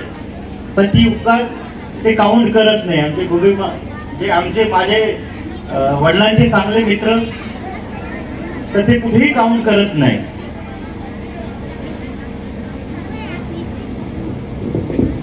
आमचे त्यांनी जॉब जनरेट केले. आमचे मिसाळ सर आहेत, ताई आहे, 500 लोक तिथे जॉब करतात. सर्वात महत्वाचं आहे. आणि आपण ज्या परिसरातून आहोत त्या परिसरातून सांस्कृतिक नाळ आहे, तर ही फार मोठी गोष्ट आहे. आता मी ज्या संस्थेशी निगडीत आहे ती आहे डॉक्टर विखे पाटील फाउंडेशनचे मेडिकल कॉलेज आहे. नंतर जिल्हा दिव्यांग पुनर्वसन केंद्र आहे. तर या संस्थेचं जे काय आज मला नावरूप मिळालेलं आहे ते याच्यामध्ये संस्थेचा वाटा 100% आहे.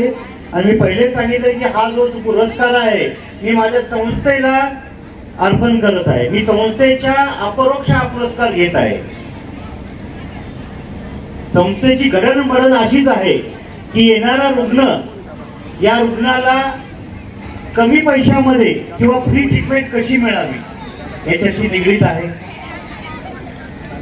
जिल्हा दिव्यांग पुनर्वसन केंद्र ज्याच्याशी मी निगडीत आहे, ज्याच्याबद्दल माननीय पंतप्रधान साहेबांनी असेंब्लीमध्ये 2 मिनिटं भाषण दिलं आणि त्यांनी पूर्ण खासदार साहेबांना सांगितलं की तुम्ही या केंद्राची हे जे तुम्ही केंद्र चालवताय त्या केंद्राची माहिती पूर्ण खासदार जे आहेत असेंब्लीमध्ये आहेत त्यासाठी देण्यात यावी. तर आम्ही 15 दिवस दिल्लीला आम्ही त्या DDRCचं जे शासनाची एक योजना होती त्याला आम्ही फक्त मूर्तरूप स्टडी करून मूर्तरूप दिलं की जी भारतामधली 1 नंबरची संस्था आहे की जिचं दर महिन्याचं डिस्ट्रीब्युशन अमाऊंट ही 2.5 कोटी रुपये आहे. आणि ही 2.5 कोटी कोणासाठी? जे दिव्यांग आहे, वयस्कर आहे त्यांच्यासाठी. ज्या हॉस्पिटलशी मी निगडीत आहे तर ज्यांना अनुभव आला असेल तर मी कोणाचाही फोन नकारत नाही. आलेला प्रत्येक फोन, कारण की हॉस्पिटल अशी गोष्ट आहे की येणारा फोन हा अडचणीचाच असणार. ज्यांना हॉस्पिटल संदर्भामध्ये अडचणी आल्यात म्हणजे आमच्या नाही बाहेरच्या, तर त्यांना माहिती आहे की हॉस्पिटल किती अडचणीचंच असतंय. पण आमच्या संस्थेची जडणघडण ही अशी आहे की येणारा प्रत्येक फोन हा रिसीव करावा आणि त्याला मदत करावी. शेवटचं सांगतो, सांस्कृतिक जडणघडण कशी असते. माझे वडील वेटरनरी डॉक्टर, सगळ्यांना माहिती आहे, वेटरनरी डॉक्टर म्हणून त्यांनी कार्यकाळ केला परिसरामध्ये. वाताचं ऑपरेशन करायला त्यांच्यासारखा एक्सपर्ट माणूस जिल्ह्यामध्ये नव्हता. ज्यांना अनुभव आला असेल त्यांना. तर आम्ही खूपदा म्हणायचो, बाबा की तुम्ही इतक्या कमी पैशामध्ये किंवा काही वेळेस स्वतःच्या औषधी देऊन तुम्ही का करता? थोडे पैसे कमवायला पाहिजेत. तुम्ही वाताच्या ऑपरेशनसाठी 500 रुपये घेता. साधारण त्या वाताच्या ऑपरेशनसाठी 5,000 रुपये घ्यायला पाहिजे, कारण की तुम्ही तो जनावर वाचवता. वाताचं ऑपरेशन ज्यांना माहिती आहे त्यांना ही गोष्ट कळते. त्यांनी आम्हाला सगळ्यांना एकच सांगितलं की आजच्या घडीला शेतकरी जनावरं पाळतो हा समाजावर उपकार आहे. त्याच्यातून काही मिळत नाही त्याला. आज तुम्हाला जे काही दूध मिळणार आहे, तुमची जी पिढी आहे भविष्यामध्ये तुम्हाला समजणार पण नाही की दूध कुठून येते. तर त्यांनी एवढंच सांगितलं, जर मी इथे असं करणं चालू केलं, मी फक्त एक खारीचा वाटा निवडतो, जर मी आज शेतकऱ्याला नडवण्याचं चालू केलं तर तो शेतकरी म्हणेल 5,000 रुपयाच्या पेक्षा जनावर पाळलेलं नको. हा त्यांच्या मागचा अजेंडा होता.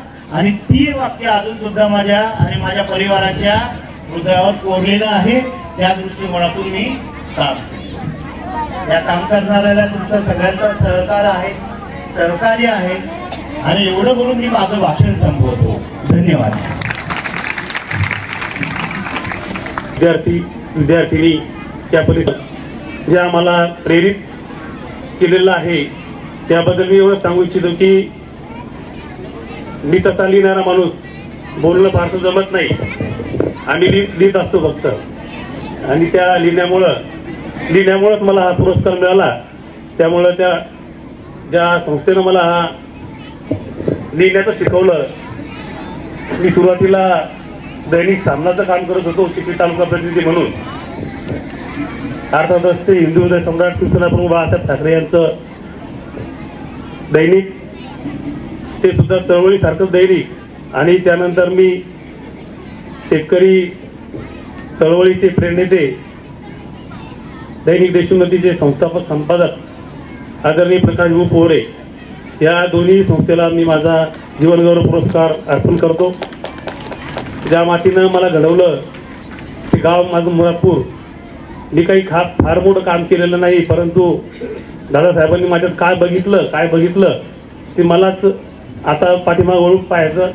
त्यांनी पुरस्कार जाहीर केल्यानंतर मी पाठीमागं वळून पाहिलं की आपल्याला आपण काय असं केलेलं आहे, काय आपण कार्य केलं की दादासाहेबांनी आपल्याला पुरस्कार दिला. पाठीमागं वळून पाहिलं तर 93-94 पासून मी सुरुवातीला बुलढाणा येथे होतो. बुलढाणा येथे विद्याधरजी महाले साहेबांचे जे वडील, ते वर्तमानपत्र एजन्सी त्यांच्याकडे होती, तिथं मी ITI ला होतो. त्या ठिकाणी मी 1,200 रुपये महिन्यानं सुरुवातीला काम केलं, वर्तमानपत्र वाटायचं. ITI ला असताना वर्तमानपत्र वाटप सुरुवात केली आणि त्यानंतर 1 वर्षाच्या ITI नंतर चिखलीमध्ये आलो आणि त्या क्षेत्रात असं रुजलो की आजपर्यंत 94 पासून तर आजपर्यंत तिथं स्थिरावलो. सुरुवातीला एजन्सी घेतली, एजन्सी नंतर मग पत्रकारिता सुरू केली. हे दोन्ही वर्तमानपत्र चळवळीशी संबंधित असल्यामुळं माझ्यातही ते घडलं आणि जिथं कुठं ज्या ज्या ठिकाणी अन्याय अत्याचार होईल ते लिहिण्यासाठी मी, माझे सहकारी, आम्ही, कारण की आता वर्तमानपत्रावर काम करणं एकटं दुकट्याच काम आलं नाही, कारण की अशा काही शक्ती आहेत की त्यांच्याशी लढताना लिहिताना खूप हिंमत लागते. ती हिंमत एकट्या दुकट्याची नसती तर 3-4 जणांनी मिळून काही गोष्टी लिहाव्या लागत असतात. असो, त्या गोष्टीचं समजा तिथं काही वाच्यता करणं योग्य नाही, परंतु खरोखर भारत शिक्षण प्रसारक मंडळ ही जी भूमी आहे, या भूमीमध्ये शेणपणराव घुबे यांनी हे जे सुरू केलं कार्य, हे खरोखर कौतुकास्पद आहे. कारण जर पैसे कमवायचे असतील तर इथं या खडकाळ जमिनीवर या रोडच्या पलीकडून जर पाहिलं तर पैसे खाण्याचे, दगडाची खाणीतून पैसे घेतात आणि नाव कमवतात. परंतु दादासाहेबांनी या दगडाच्या भूमीवर हे असं नंदवन ठरवलं की इथून दरवर्षी काही ना काही कुठल्या माध्यमातून इथली मुलं, इथल्या मुली क्रीडा स्पर्धेमध्ये दिसतात, कुठे नोकरीमध्ये दिसतात. आता जे विद्यार्थी हा त्याच्यामध्ये गेलेला आहे, BSF मध्ये गेलेला आहे. सगळ्यात उद्देश की आता आम्हाला कळलं की दादासाहेबांनी आमच्यात काय बघितलं तर जे लोक काम करत आहेत त्याचं पाठीमागचं बघितलं असेल, कारण की आता जीवन जगण्यासाठी आम्ही सगळेजण कार्य करतो. तर त्याच्या जीवनगौरव पुरस्कार दिल्यानं मला माझं पाठीमागचं भविष्य पाहायला गेलं. तेवढं बोलून मी माझे 2 शब्द संपवतो आणि या संस्थेचा आभारी आहे. धन्यवाद. म्हणून त्यांचा सन्मान म्हणून आपण सगळ्यांनी शांत बसावं अशी मी विनंती करतोय. आणि यानंतर एक माननीय बहिरामजी मिसाळ सर यांना मी विनंती करतो की अगदी म्हणजे कौतुक करतो की त्यांनी मला या पुरस्कारासाठी, आदर्श जीवन पुरस्कारासाठी माझी निवड करण्यात आली. आणि आज इथे मंचावर मोठ्या व्यक्ती आहेत बसलेल्या, त्या सर्वांना हा पुरस्कार प्राप्त झाला. आणि जे काही पुरस्कार देण्यासाठी इथं हजर असलेले व्यक्ती आहेत त्यांच्या हस्ते आम्हाला तो मिळालेला आहे. आणि ज्यांना हा पुरस्कार मिळाला आहे या 6 वर्षापासून, त्या सर्वांचं पण मी इथे अभिनंदन करतो. आणि माझे 2 शब्द आता सांगायसाठी मला इथे एक संधी मिळाली. आणि मी आपल्या मुलांनी थोडं शांत बसायचं आहे, म्हणजे मग तुम्हाला कळेल की जीवनात येऊन आपण हे पुरस्कार आज तुम्हाला पाहिजे मिळणार आहे याची आज तयारी करायची आहे. हा जो पुरस्कार आहे मला हा कसा मिळाला हे मला माहीतच नाही आहे. कारण की मी 2004 साली भाऊंना माझ्या घरी 200 स्क्वेअर फुटाच्या घरामध्ये बोलवलं होतं. तर त्यावेळेस ते आज पण तसेच आहे. आणि मला तर वाटतं की पूर्ण आयुष्य असेच राहतात का ते तसेच राहणार आहेत. कारण की त्यांनी फक्त बोललं की 200 स्क्वेअर फुटाचं घर आहे आणि त्याच्यात माझं 100 स्क्वेअर फुटाचं दुकान आहे, तुम्ही झोपाचं कुठं. तर ते फक्त एक चटाई आणि मला एक उशी द्या, मी माझी सोय बरोबर करतो, मला रोजची सवय आहे. कारण की ते मंत्रालयात जायचे आणि तिथे राहायचे, शेगणे साहेबाकडे तिकडे मंत्रालयात झोपायचे. आणि आज त्यांनी तो 2004 पासून ते 2026 पर्यंत मी कुठेही बसलो तर ते मला फक्त विचारते, बळीराम काय करता तुम्ही, काय करता. नंतर मला कळलं 3 तारखेला की माझी इथे त्यांनी निवड केलेली आहे. मी तुम्हाला सांगायचं झाल्यास माझा जीवन परिचय थोडक्यात देईल. मी मिसाळवाडीचा आहे. या गावकरी मंडळी आणि या नाळ माझी ती खूप जुळलेली आहे. कारण की माझे बाबा हे भाजीपाला विकायचे डोक्यावर. मंगरूळ, अंचरवाडी, देळगाव, गुबे आणि शेळगाव ऑटो या भाजीपाल्यावर त्यांनी आम्हाला युवराश्रमला शाळेत टाकलं. 12वी पर्यंत माझं तिथे शिक्षण झालं आणि तिथून मी BSc ला चिखलीत आलो. पण माझ्याकडे रूम भाडं किंवा काही द्यायला पैसे नव्हते, कारण की माझे चार जे आम्ही भावंड आहेत ते सर्व शिकत होतो. कारण की बाबाची एकच इच्छा होता की मी काही 11वी पर्यंत शिकून सुद्धा मी नोकरी लागलो नाही आणि माझा मुलगा आणि माझा परिवार हा कुठंतरी नोकरी लागला पाहिजे, त्याची मनापासून अशी कळकळ होती. त्याच्यामुळे तुम्ही जर घरी गेले तर आज विचारायचं की बळीराम मिसाळ तोताराम जाहीरीचा मुलगा इथं आला होता, तर सगळ्यांना माहित आहे जळगाव गुबेमेत तोताराम जाहीरी कोण आहे ते. एक भाजीपाला व्यक्ती विकणारा त्यांनी आम्हाला घडवलं. आम्ही मुंबईत जाऊन 93 मध्ये मी मुंबई गाठली. त्या मुंबईला गेल्यानंतर मला 120 रुपये सुद्धा जायला नव्हते. ते पैसे सुद्धा मी उसने घेतले भाऊ, आणि त्या पैशात मी तिकडे जसं भाऊनं सांगितलं की मी पेंटिंग केलं, मग काही जे क्षणी माझ्यावर ते मी करत गेलो. मी किराणा दुकान टाकलं कंपनी अरुण जोडीची झाल्यानंतर. पण मला घरी येऊन मला अंधारच होता, मला सालाना जाणं होतं. त्या सालाच्या धाकापायी मी तिथे राहून मला माझे बाबा म्हणायचे मला पैसा नको, तू मालकाचा विश्वासन संपादन कर. तुमच्यासाठी एक माहिती सांगतो, आपले लोक कुठेही मालक नाहीये. सगळे गुजराती लोक आणि मारवाडी लोक मुंबईत आणि आपल्या महाराष्ट्रात ऑल ओव्हर मालक आहेत.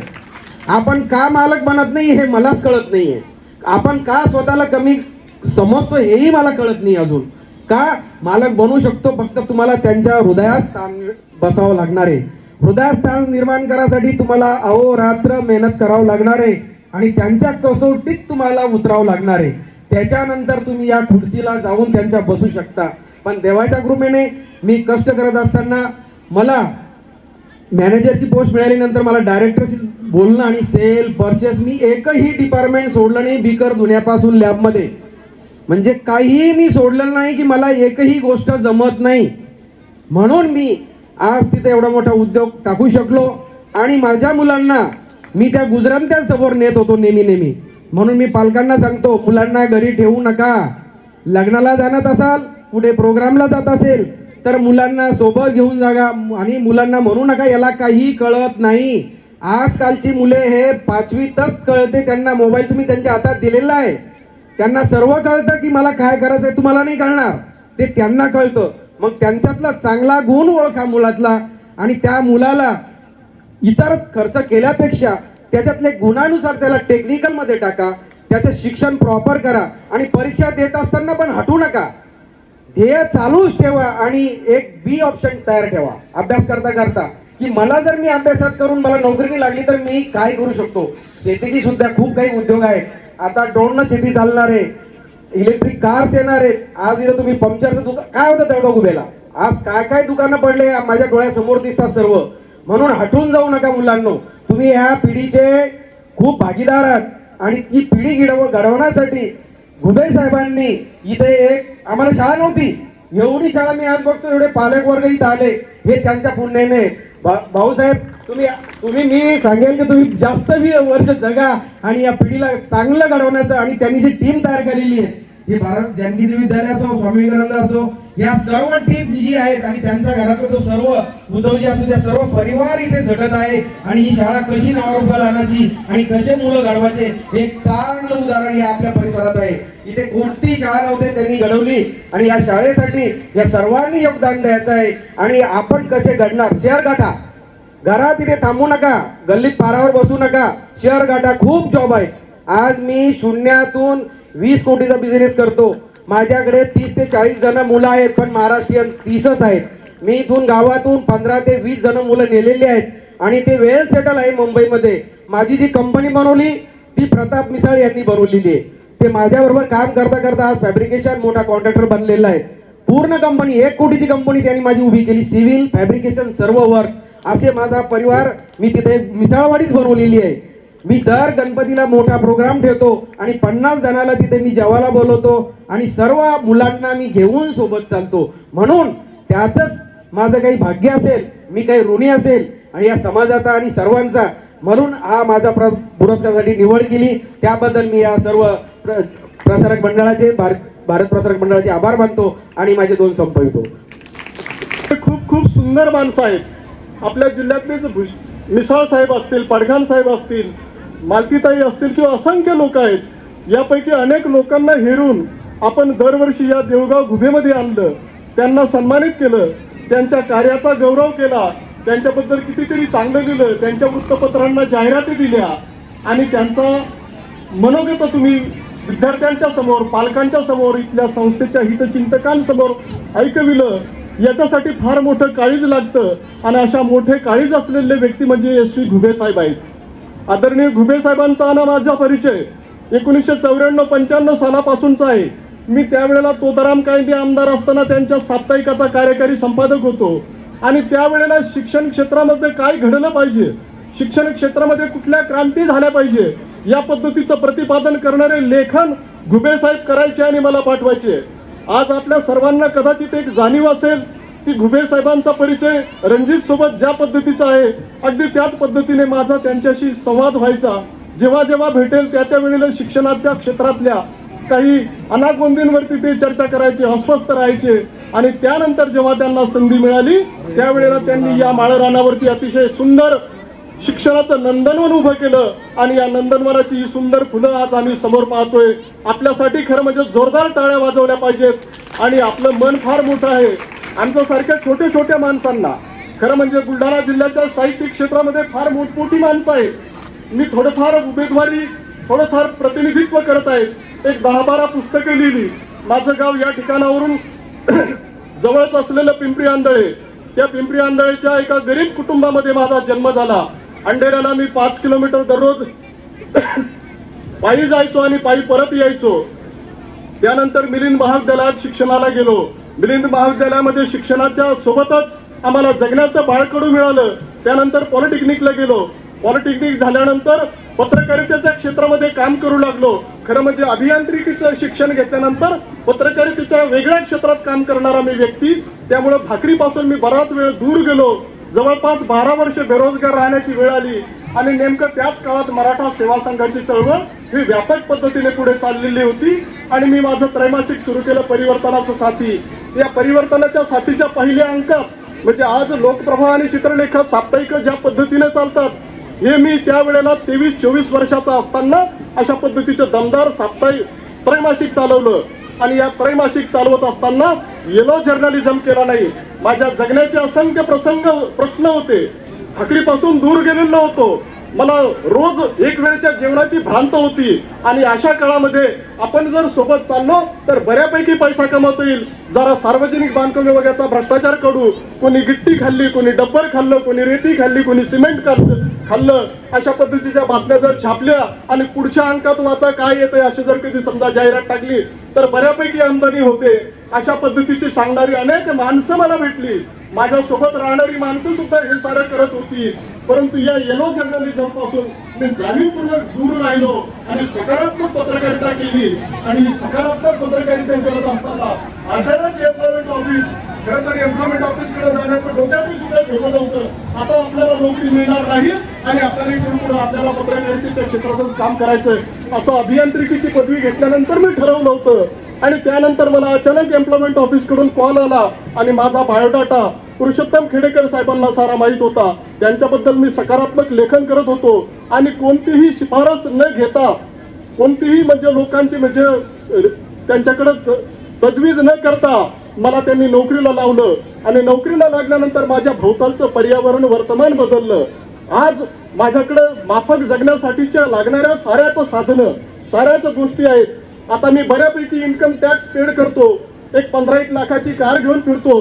परंतु हे सारं असलं तरी ह्या भौतिक सुखाने माझं आयुष्य समृद्ध झालं नाही तर माझं आयुष्य समृद्ध. मी ज्या लिखाणाच्या क्षेत्रात काम करत होतो त्यात मी 10-12 पुस्तके लिहिली. बारोमास्कर सदानंद देशमुख सरांनी त्यांच्या पुस्तकातून शेतकऱ्यांची, कष्टकऱ्यांची, ग्रामीण भागाची आणि उद्ध्वस्त होणाऱ्या शेतकऱ्यांची कैफियत मांडली आणि जगाच्या उंबरठ्यावरती ती मांडली. अशाच पद्धतीनं त्यांच्याच पावलावर पाऊल टाकून मी पुढे जाण्याचा प्रयत्न करतोय, लेखन करतोय. मी आतापर्यंत जवळपास 75 लोकांच्या पुस्तकांचा परिचय केला, घडवून आणला. 75 लोकांच्या जीवनावरती आश्वासक नावाचं लेखन कार्य मी केलं. जसं आपण या ठिकाणी इतरांना पुरस्कृत केलं त्याच पद्धतीने आपण आपल्या भोवताली सारं बिघडलेलं आहे असं म्हणत असताना सुद्धा कुणीतरी चांगलं काम करतायत अशा चांगल्या लोकांना हेरून मी जवळपास 75 लोकांवरती लिहिलं. त्याचं एक आश्वासक नावाचं प्रचंड मोठं पुस्तक मी लोकांपुढे आणलं आणि हे सांगितलं की भोवताली सारं बिघडलेलं आहे, अत्यंत वाईट आहे, असा नकारात्मक सूर तुम्ही कोणीही लावू नका. कोणीतरी चांगलं काम करते, कोणीतरी या साऱ्या अंधारामध्ये एक पंथी, एक दिवा घेऊन पुढे जाण्याचं काम करतंय आणि ह्या लोकांना पुढे आणण्याचं काम आपण केलं पाहिजे. म्हणून 75 लोकांवरती लिहिलं, त्या 75 लोकांचा प्रवास मी लोकांपुढे पोहोचवला. म्हणून कदाचित घुगे साहेबांना असं वाटलं असेल की अशा लोकांच्यावरती लिहिणाऱ्या या पोराला आपण सन्मानित केलं पाहिजे. आपण मला या ठिकाणी बोलवलं, खरं म्हणजे माझ्याबद्दल खूप किंवा आमच्या सर्वांच्या बद्दल अत्यंत भारी भारी शब्द वापरून आम्हाला म्हणजे मोठं करण्याचा प्रयत्न केला आहे. मला असं वाटतं की पुरस्कार ही माणसाला पुढे जाण्याची संधी असते, परंतु पुरस्काराने माणूस विनम्र झाला पाहिजे. मी आपला हा पुरस्कार, हा सन्मान अत्यंत विनम्रतेने स्वीकारतो. आपल्या संस्थेच्या विधायक कार्याला मी शुभेच्छा देतो आणि माझ्या मनोगताला पूर्ण विराम देतो. धन्यवाद. जय हिंद, जय महाराष्ट्र. आपल्या सर्वांकडून त्याला आपण शुभेच्छा देऊया. खूप खूप धन्यवाद. यानंतर माननीय संतोषजी काळे पाटील, भाजपचे नेते, बघायला मिळाले असते, शिकायला मिळाले असते. एवढं फक्त नुकसान झालं आहे पत्रकारितेचं, बाकी सगळं काही चांगलं आहे. तुम्हाला पुन्हा एकदा मी या ठिकाणी शुभेच्छा प्रसारक मंडळ देवळा घुगे द्वारा 2025-26चा आदर्श जीवन गौरव पुरस्कार या ठिकाणी संपन्न होत आहे. मागील 6 ते 7 वर्षापासून हा पुरस्कार या ठिकाणी देण्यात येतो. त्यामध्ये आमचे आदरणीय शंकरभाऊ घुगे यांचा जो सामाजिक कार्याची तळमळ त्यांच्यामध्ये आहे, त्यातूनच त्यांनी हा पुरस्कार वितरण सोहळा सुरू केला आणि विविध क्षेत्रामध्ये उत्कृष्ट कार्य केल्याबद्दल त्यांनी असे हिरे निवडून या ठिकाणी आणले. त्यांचं मनोगत आपण ऐकलंच. आणि या सगळ्या सत्कार मूर्तीमध्ये आमच्या विसाळवाडी गावाचं भूषण, आमचा अभिमान म्हणजे आमचे बंधुतुल्य बळीराम पाटील मिसाळ. आम्हाला त्यांचा खूप अभिमान आणि खूप आमच्या गावाचं नाव जे महाराष्ट्राची राजधानी मुंबई येथे त्यांनी मोठं केलं, यासाठी आमचं मिसाळवाडीकरांना नेहमी अभिमान असतो. त्यांनी स्वतःच्या कुटुंबाची प्रगती न करता गावातील कित्येक युवकांना त्यांनी रोजगार उपलब्ध करून दिला. आज ते नोकरी करणारे नाही तर नोकरी देणारे झालेत. ज्यावेळी सुरुवातीला त्यांना मुंबईला जायचं तर त्यांच्याकडे बस भाड्यासाठी पैसे नव्हते आणि काम कसं, तिथं जाऊन मुंबईत ओळख नसताना काम कुठं शोधायचं, कसं करायचं, तरी त्यांनी त्या परिस्थितीत जे मिळेल ते काम केलं आणि आज ते कंपनीचे मालक झाले. आज कित्येक युवकांनी त्यांना रोजगार दिला, कित्येक कुटुंब त्यांनी त्या ठिकाणी सेटल केली आणि हा आपल्या पंचक्रोशीतील लोकांना त्यांचा अभिमान वाटावा असं कार्य त्यांनी या ठिकाणी केलं. आणि त्या आमच्या मिसाळवाडी गावाचं ते भूषण आहेत. आदर्श उद्योजक म्हणून त्या ठिकाणी ते मुंबईत काम करत आहेत. आणि त्यानंतर मला इथं शिक्षण संस्थेत मी आज पहिल्यांदाच आली. मी बावस्कर साहेबांकडून नेहमी शंकर भाऊंचं कामाचं ऐकत होती, पण आज बळीराम भाऊमुळे आम्हाला यायचं इथं मान मिळाला.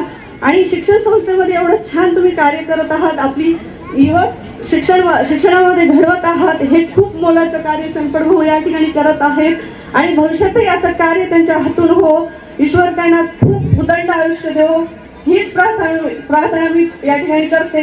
आणि आज जी सत्कार मूर्तींना सत्कार मिळाले त्यांना मी माझ्या वतीने व माझ्या भास्कर कुटुंबाच्या वतीने शुभेच्छा देते. थांबते. धन्यवाद. जय जिजाऊ, जय शिवराय.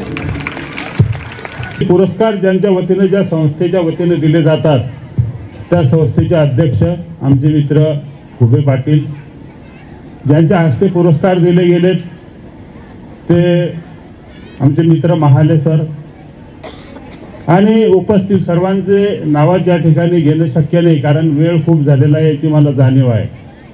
आणि मी 32 वर्ष प्राध्यापकी केली, त्यामुळे तुमच्या मुलांची मानसिकता सुद्धा मला माहीत आहे की अतिशय बिकट, कारण बऱ्याच वेळचे तुम्ही इथं बसलेले आहात म्हणून आम्ही जास्त वेळ घेणार नाही.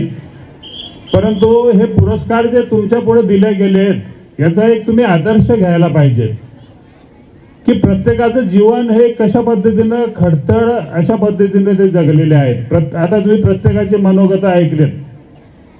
जे पुरस्कार विजेते होते त्या 5ही जणांनी आपलं मनोगत व्यक्त केलं आणि त्यांचा एक समान धागा तुम्हाला या ठिकाणी दिसून आला, तो म्हणजे अतिशय कठोर परिश्रम करून ते आज या पदापर्यंत पोहोचलेले आहेत, यशस्वी झालेले आहेत आणि तुम्हाला सुद्धा तशाच पद्धतीनं तुमचं भविष्य घडवायचं आहे.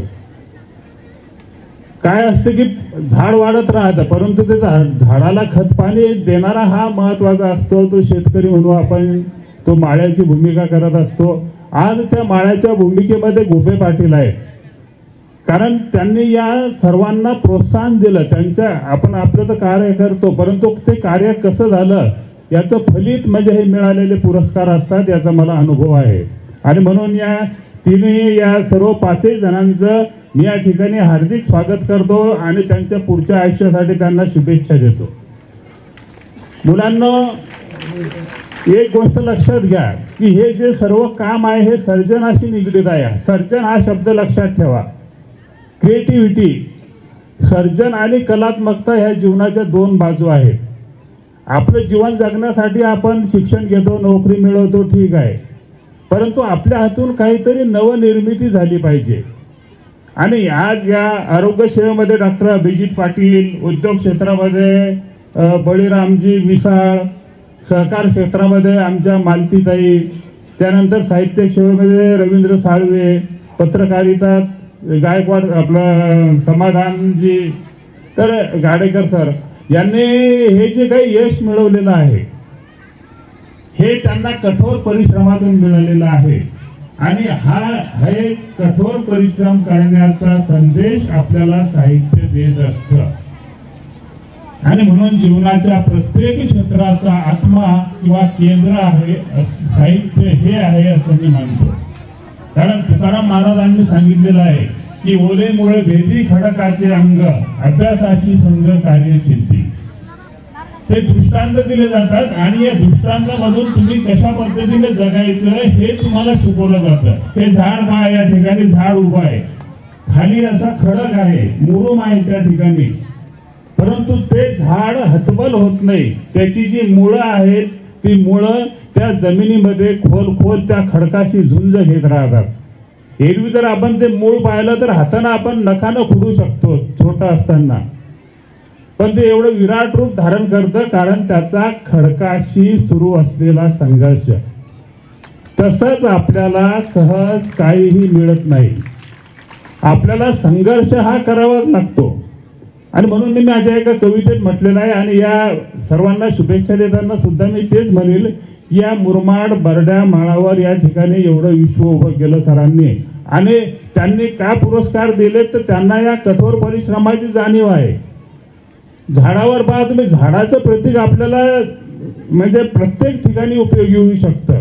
आत्ताच आमचे रणजित भैया आणि आमची गाडीमध्ये चर्चा झाली की झाडं ही माणसा इतकीच महत्वाची आहेत, कारण झाडं ही माणसांना जगवण्याचं काम करत असतात. आणि नुसतं जगवणार फळं फुलं वगैरे देऊन जगवत नाहीत, तर एक संदेश सुद्धा ते आपल्याला देत असतात. आणि म्हणून या झाडांच्या प्रतीकातून मी सांगू शकतो कवितेच्या माध्यमातून की किती कुऱ्हाडीचे घावा आले खोडावर जरी. पहा, लक्ष देऊन ऐका तुम्ही कविता. किती कुऱ्हाडीचे घावा आले खोडावर जरी, मुळी मातीच्या कुशीत थारा कवळून धरी. थेंबा थेंबानं ओढून घेई मातीतली ओल, थेंबा थेंबानं ओढून घेई मातीतली ओल, वर काट छाट झाली तरी मुळ्या जाती खोल. तसेच हरे काला सापडावे त्याच्या जगण्याचे बळ, हरे काला सापडावे त्याच्या जगण्याचे बळ, नव्या पानांनी झाकावे जुने फांदीतले वळ, नव्या पानांनी झाकावे जुने फांदीतले वळ. आपलं दुःख म्हणजे आपलं वळ, आपले दुःखाचे वळ असतात, परंतु प्रत्येक ठिकाणी आपल्याला श्रम करून ते दुःख बाजूला सारून आपल्याला यश मिळवायचं असतं. आणि जास्त काही बोलणार नाही, कारण खरं म्हणजे आम्ही रणजित भाऊंना माहिती आहे, त्यांनी बुलढाण्याला गर्दी हॉलमध्ये माझी मुलाखत घेतली होती, 2 तास बोललो होतो. आता नुकतंच साताऱ्याला अखिल भारतीय साहित्य संमेलनात माझी मुलाखत झाली, 2 तास ते प्रश्न विचारत होते, मी बोलत होतो, उत्तरं देत होतो. पण इथे तुमची मानसिकता माझ्या लक्षात आहे, बऱ्याच वेळचे तुम्ही बसलेले आहेत. आणि नंतर पुन्हा कधीतरी घुगे सर, आम्ही तर म्हणतो रणजित भाऊला आम्हाला बोलावं, गाडेकर साहेबांना बोलवा आणि माझी मुलाखत घ्यायचं, म्हणजे मुलांना कळेल की बा साहित्य म्हणजे काय आहे. आता तुम्ही पाहून राहिले की मला सगळे सांगून राहिले साहित्य अकादमीचा पुरस्कार मिळाला. तो केंद्राचा पुरस्कार आहे, पण शब्द कोणता आहे? बारोमास. बारोमास या शब्दाला तो पुरस्कार मिळाला. आता बारोमास हा शब्द मी कुठून घेतला? आपल्या मातीतून घेतला, ग्रामीण भागातून घेतला. एक लोकगीताची ओवी आहे पाय की त्या ओवीमध्ये बहीण आपल्या भावाला म्हणते की दादा बहिणीच्या अंगाचा येथे वास. दादा बहिणीच्या अंगाचा येथे वास. मग ते का वास येते? तर ही जी गीता बहिणी आहे हिच्या अंगाला वास येतो. कारण काय? गीता बहिणीच्या अंगाचा येथे वास, दादाच्या खिशामध्ये केवढा बारोमास. त्यातला म्हणजे सूचक अर्थ आहे. सूचक अर्थ आहे तो सध्या तुमच्या लक्षात येणार नाही. पण पहा, आपल्या माया मावल्यांनी, आपल्या बहिणींनी, आपल्या मातीतल्या माणसांनी समृद्ध अशा प्रकारचं लेखन केलेलं आहे. तुकाराम महाराज मातीतले होते, ज्ञानेश्वर महाराज मातीतले होते. अरे संसार संसार जसा तवा चुल्यावर, आधी हाताले चटकी मग मिळते भाकर, अशी सांगणारी बहिणाबाई चौधरी शेतात काम करणारी स्त्री होती. पण या सर्वांनी त्यांच्या मनात येणारे विचार हे साहित्यातून, कवितेतून लिहून ठेवले आणि ते आपल्याला जन्मजन्मी पुरतात, आपल्याला संदेश देतात, आपल्याला जगण्याचं बळ देतात. आणि त्या दृष्टिकोनातून साहित्य हे महत्वाचं आहे. मी अमडापूर सारख्या एका गावात शेतकरी कुटुंबात वाढत होतो. आज माझे 22 भाषेमध्ये भाषांतर झालं मी मराठीत केलेल्या पुस्तकाचं. सगळ्या विद्यापीठात अभ्यासाला आहेत माझे पुस्तकं. तुमच्या 11वी 12वीला माझ्या कविता होत्या, कथा होत्या. तहान, बारोमास, चारी मेरा ह्या सगळ्या कादंबऱ्या अभ्यासात आहेत. आता हे एवढं ते काय, मी त्याचं श्रेय माझ्याकडे घेत नाही, ते माझ्या मातीला देतो.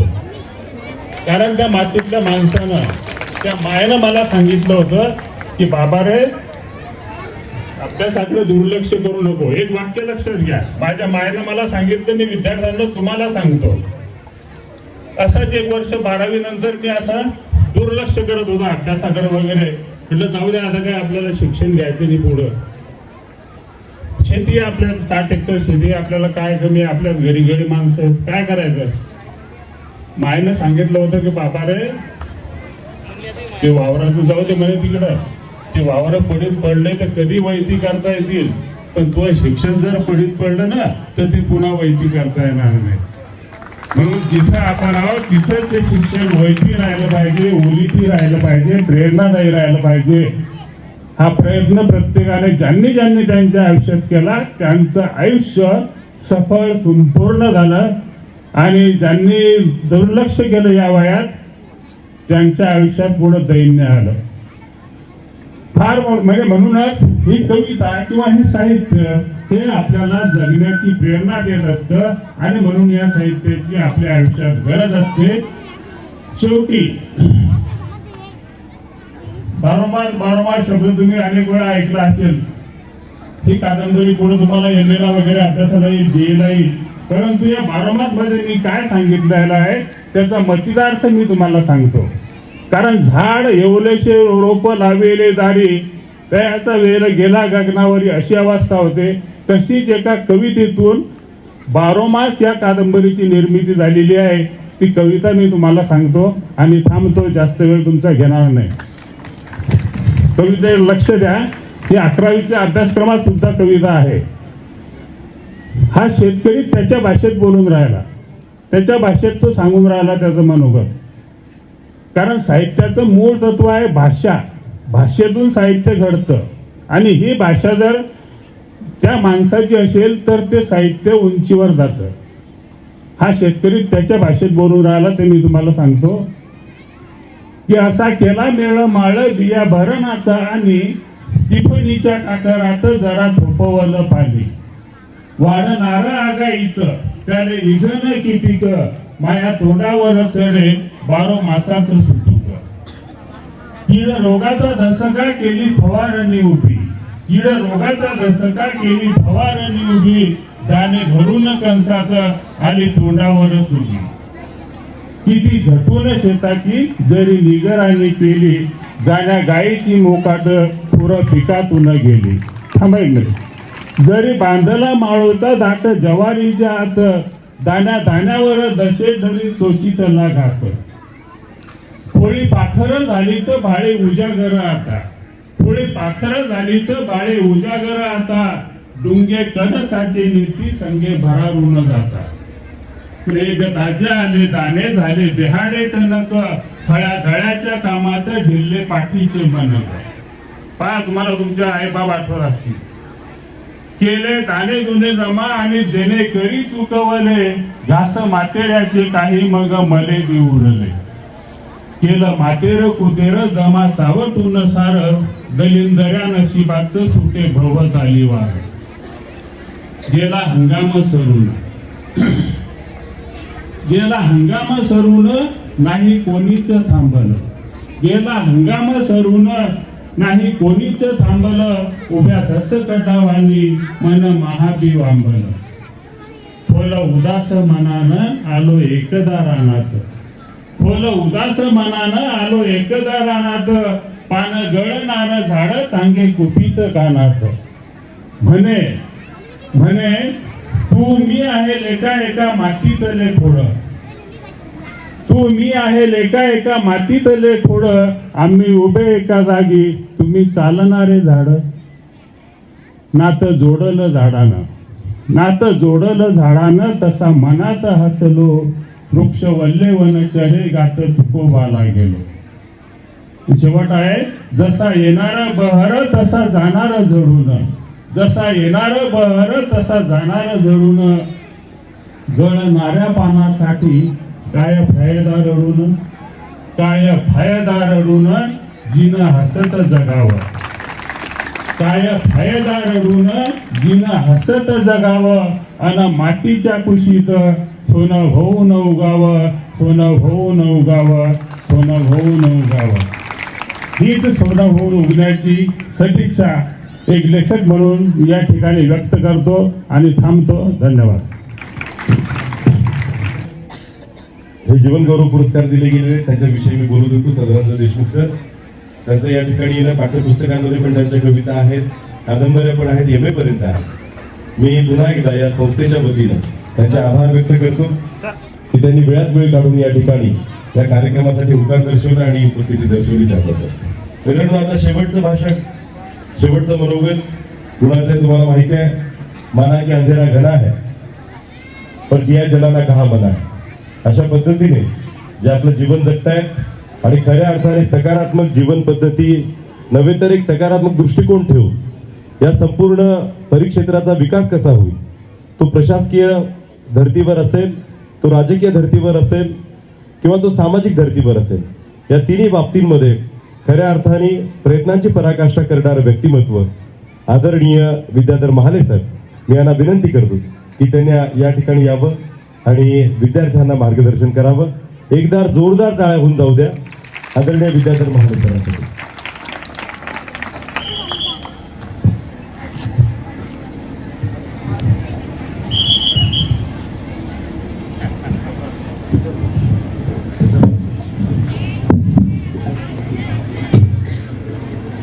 बोला भारत माता की वंदे वंदे. आज भारत शिक्षण प्रसारक मंडळामार्फत हा जो जीवन गौरव पुरस्कार देण्याचा कार्यक्रम आयोजित करण्यात आला. काल मला आमचे मित्र पुरुषोत्तम सांगळे यांचा अचानक फोन आला. म्हटलं की त्या ताई कुठे आहेत. म्हटलं ताई नाही आहेत, विधिमंडळ दौऱ्यावर गेलेल्या आहेत. ताईच्या जागी म्हणजे तुम्हाला यायला लागतं. यायचं नाही यायचं काही विषय होते, परंतु घुगे साहेबांचं नाव आणि परत सत्कार मूर्ती ज्या काही पाहिल्यात, पण निश्चितपणे लक्षात आलं की काहीतरी चांगला आणि वेगळा अनोखा उपक्रम आहे. आणि आज निश्चितपणे आनंद होतो की मी आलो तर खूप चांगलं झालं. मित्रांनो, आजच्या या कार्यक्रमाला उपस्थित ज्यांच्या शुभ हस्ते सत्कार झाला असे बारोमास्कार आदरणीय सदानंद देशमुख, सर्वच सत्कार मूर्ती मालतीताई आमचे मेडिकल डॉक्टर मेडिकल साहेब, मिसाळ साहेब उद्योजक, साळवेजी साहित्यिक, आमचे समाधान भाऊ गाडेकर सिद्धार्थ पत्रकार, या कार्यक्रमाचे अध्यक्ष श्री गुरु गुभे, व्यासपीठावर उपस्थित आमचे प्रशासकीय सहकारी मावस्कर साहेब, सर्वच आदरणीय व्यासपीठ उपस्थित बंधू आणि भगिनींनो, वेळ खूप झालाय, मुलांची चुळबुळ चालू आहे. मी आज भाषण करण्यापेक्षा तुमच्याशी संवाद साधणार आहे. मला एक सांगा, तुम्हाला काय व्हायचंय पुढे? काय व्हायचंय? आज हा जो पुरस्कार सोहळा आयोजित करण्यात आला, हा तुमच्या शिक्षणाचाच एक भाग आहे. म्हणजे एखादी शाळा किती वेगवेगळ्या अँगलने विचार करू शकते. खरंच या उपक्रमाला देखील एखादा पुरस्कार दिला पाहिजे असं मला वाटतं.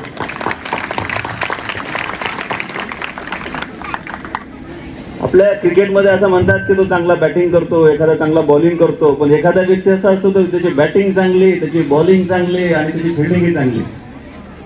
एकच गडी सगळे कामं करतो. तसं आज एका फटक्यात घुबे सरांनी जे अनेक उद्देश साध्य केले हे खरंच अनुकरणीय आहेत, अभिनंदनीय आहेत आणि खऱ्या अर्थानं कौतुकास्पद आहे. सत्कार मूर्ती निवडताना कुठून बाहेरून नाही बोलावले, याच मातीत निर्माण झालेले हिरे त्यांनी निवडले आणि या मातीतून निर्माण झालेले हिरे निवडताना त्यांचा सत्कार करताना आज तुमच्या समोर एक आदर्श ठेवला की आपणही या हिऱ्यांसारखं दैदिप्यमान होऊ शकतो. असं म्हणतात की सीइंग इज बिलिव्हिंग. पुस्तकात वाचल्यापेक्षा प्रत्यक्ष तुम्ही एखादं व्यक्तिमत्व जेव्हा घडलेलं बघता तर निश्चितपणे आपल्याला कॉन्फिडन्स येतो की त्याला मी पण होऊ शकतो. निश्चितपणे ही जी काही यशाची शिखरं आहे ही पादाक्रांत करू शकतो आणि आज तोच उद्देश मला वाटतं फुले सरांचा आहे आणि निश्चितपणे हे आपल्या मातीतले हिरे यांचा सत्कार करून आपल्या या विद्यार्थ्यांना पुढे अशाच पद्धतीनं हिरे कशी निर्माण होतात आणि कसं व्हायचं याचं खरंच मूर्तिमंत उदाहरण तुम्ही आज दाखवलंय. विशेष म्हणजे निवडताना उद्योजकी निवडले, महिला भगिनींचा पण निवड केली आहे, साहित्यिक पण निवडले, पत्रकार पण निवडले. म्हणजे मुलांनी उद्या त्याला जे जे गुण त्याच्यामध्ये आहेत. पालकांना पण मला एक गोष्ट सांगायचं आहे की एक आमच्या काळात विषय असा होता की पालक ठरवायचे आम्ही काय व्हायचं. आज मुलं पुढे गेले, पिढी ऍडव्हान्स झालेली आहे, आज मुलं ठरवत आहे. मुलांना मला एक सांगा, तारे जमीन पर पाहिलाय का? तारे जमीन पर पाहिलाय? नाही पाहिलाय? काही नाही पाहिला, काही नाही पाहिला. थ्री इडियट पाहिलाय का? पाहिला? दोन्हीही पिक्चर मध्ये एक समान धागा आहे. स्वतः जे गुण आहेत जे काही असतील, कोणी एखादा चित्रकार चांगला होऊ शकतो, कोणी एखादा चांगला फोटोग्राफर होऊ शकतो, कोणी एखादा चांगला इंजिनियर होऊ शकतो, कोणी एखादा चांगला सायंटिस्ट होऊ शकतो. ज्याच्यामध्ये देवाने काही गुण दिलाय तोच विकसित केला पाहिजे. आणि ज्या पद्धतीने शाळेचं काम चालू आहे, निश्चितपणे शाळेची शिक्षक मंडळी आणि पालक आज तुमच्याकडे हे जे उद्याचं भारताचं भविष्य आहे ते चांगल्या पद्धतीने विकसित होईल यासाठी निश्चितपणे तुम्ही प्रयत्न कराल. आज खरं तर 2014 मध्ये जसे या देशाच्या पंतप्रधानपदाची धुरा आदरणीय मोदी साहेबांनी घेतली, आपल्या देशाची अर्थव्यवस्था जी 10व्या नंबरला होती आता आपण 4थ्या नंबरला आलो.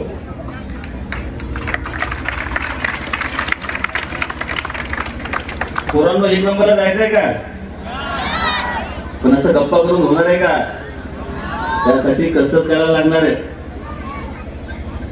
माझ्या अगोदरच्या सगळ्या वक्त्यांनी हीच गोष्ट वेगळ्या पद्धतीने सांगितली. कष्टाशिवाय पर्याय नाही. उद्योजक मिसाळ साहेबांनी सांगितलं की त्यांच्याकडे 3 वर्ष माणसं काम करतात, त्याचं फक्त 25-30 आपला भागातला आहे किंवा मराठी आहे. तुमच्या आमदार कथाताईंनी सुतगिरणी चालू केली आहे, देऊळकर राजाला चालू केली आहे. तिथे आज 180 ते 190 माणसं काम करतात, पण त्यातले 20-25 माणसंच मराठी आहेत ना आपल्या भागातले. बाहेरून माणसं आणायला लागतात. एका ठिकाणी म्हणतो आपण नोकरी नाही, दुसऱ्या ठिकाणी म्हणतो माणसं मिळत नाही. हा विरोधाभास आहे. हा विरोधाभास निश्चितपणे कुठेतरी दूर झाला पाहिजे आणि हा विरोधाभास दूर करण्यासाठी मेहनत आपल्यालाच करावी लागणार आहे. आता आपल्याकडे स्वीट मार्टची दुकानं कोणी उत्तर भारतीय येऊन टाकतात, पंक्तीची दुकानं साऊथ इंडियन येऊन टाकतात. मग आपण काय करायचं? फक्त नीतिगिरी करायची आहे का? की कष्ट पण करायचे? उद्याचा हा उज्ज्वल भारत घडवताना आपल्या सर्वांना कष्ट करायचे आणि या उद्याच्या उज्ज्वल भारतामध्ये दक्षिण भारत आणि उत्तर भारतीयांना जोडणारा जो आपला दुवा आहे महाराष्ट्र, हा आणखी सक्षम करायचा आहे. आणि हा सक्षम ही उद्या तुमची पिढीच करू शकते, परंतु त्यासाठी सगळ्यांनी कष्ट करण्याची गरज आहे. आणि गुबे सरांनी हे जे उपक्रम हाती घेतला आहे हा निश्चितपणे ते उद्देश साध्य करण्यासाठी एक चांगलं पाऊल आहे. अशाच पद्धतीचे उपक्रम इतर शाळांनीही अनुकरले पाहिजेत असं मला वाटतं. आज आपण इथे मला बोलावलं, माझा सत्कार केला आणि खूप चांगल्या लोकांचा सत्कार आमच्या हातून घडवला, त्याबद्दल संस्थेचे आभार मानतो. खूप वेळ झाला असल्यामुळे फार जास्त बोलत नाही, आपली रजा घेतो. हॅलो मित्रांनो, ही सर्व आता जवळपास सगळ्यांचीच मनोगत झाले. आता मी फक्त 2च मिनिट शेवटचे घेणार आहे आणि नंतर बसणार आहे. माझं पण संचालन या ठिकाणी थांबणार आहे. जीवनगौरव पुरस्कार ज्यांना ज्यांना मिळाला त्यांचं पुन्हा एकदा अभिनंदन. भोवत आली दाटला अंधारा दुःखाचा जरी सूर्य सत्याचा उद्या उगवेल आहे खात्री, तोवरी देई आम्हाला काजव्यांचे जागणे, माणसाने माणसाशी माणसाचं मागणं. आपण सर्वजण प्रार्थना करूया, एकमेकांसाठी माणुसकी मनात ठेवून जगूया. यानंतर आभार व्यक्त करण्यासाठी मी प्राध्यापक उद्धव घुबे दादा जे या संस्थेचे संस्थापक सचिव आहेत त्यांना विनंती करतो. धन्यवाद. या ठिकाणी आज भारत शिक्षण प्रसारक मंडळाच्या वतीनं आदर्श जीवन पुरस्कार वितरण सोहळा संपन्न झालेला आहे. आज आपण या शेवटच्या टप्प्यामध्ये येऊन या ठिकाणी पोहोचलेलो आहोत.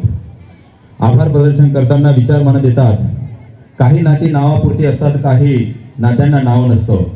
आपल्या माणसांचे आभार मानायचे नसतात, कारण त्यांचं हृदयच एक गाव असतं, त्यांचं हृदयच एक गाव असतं.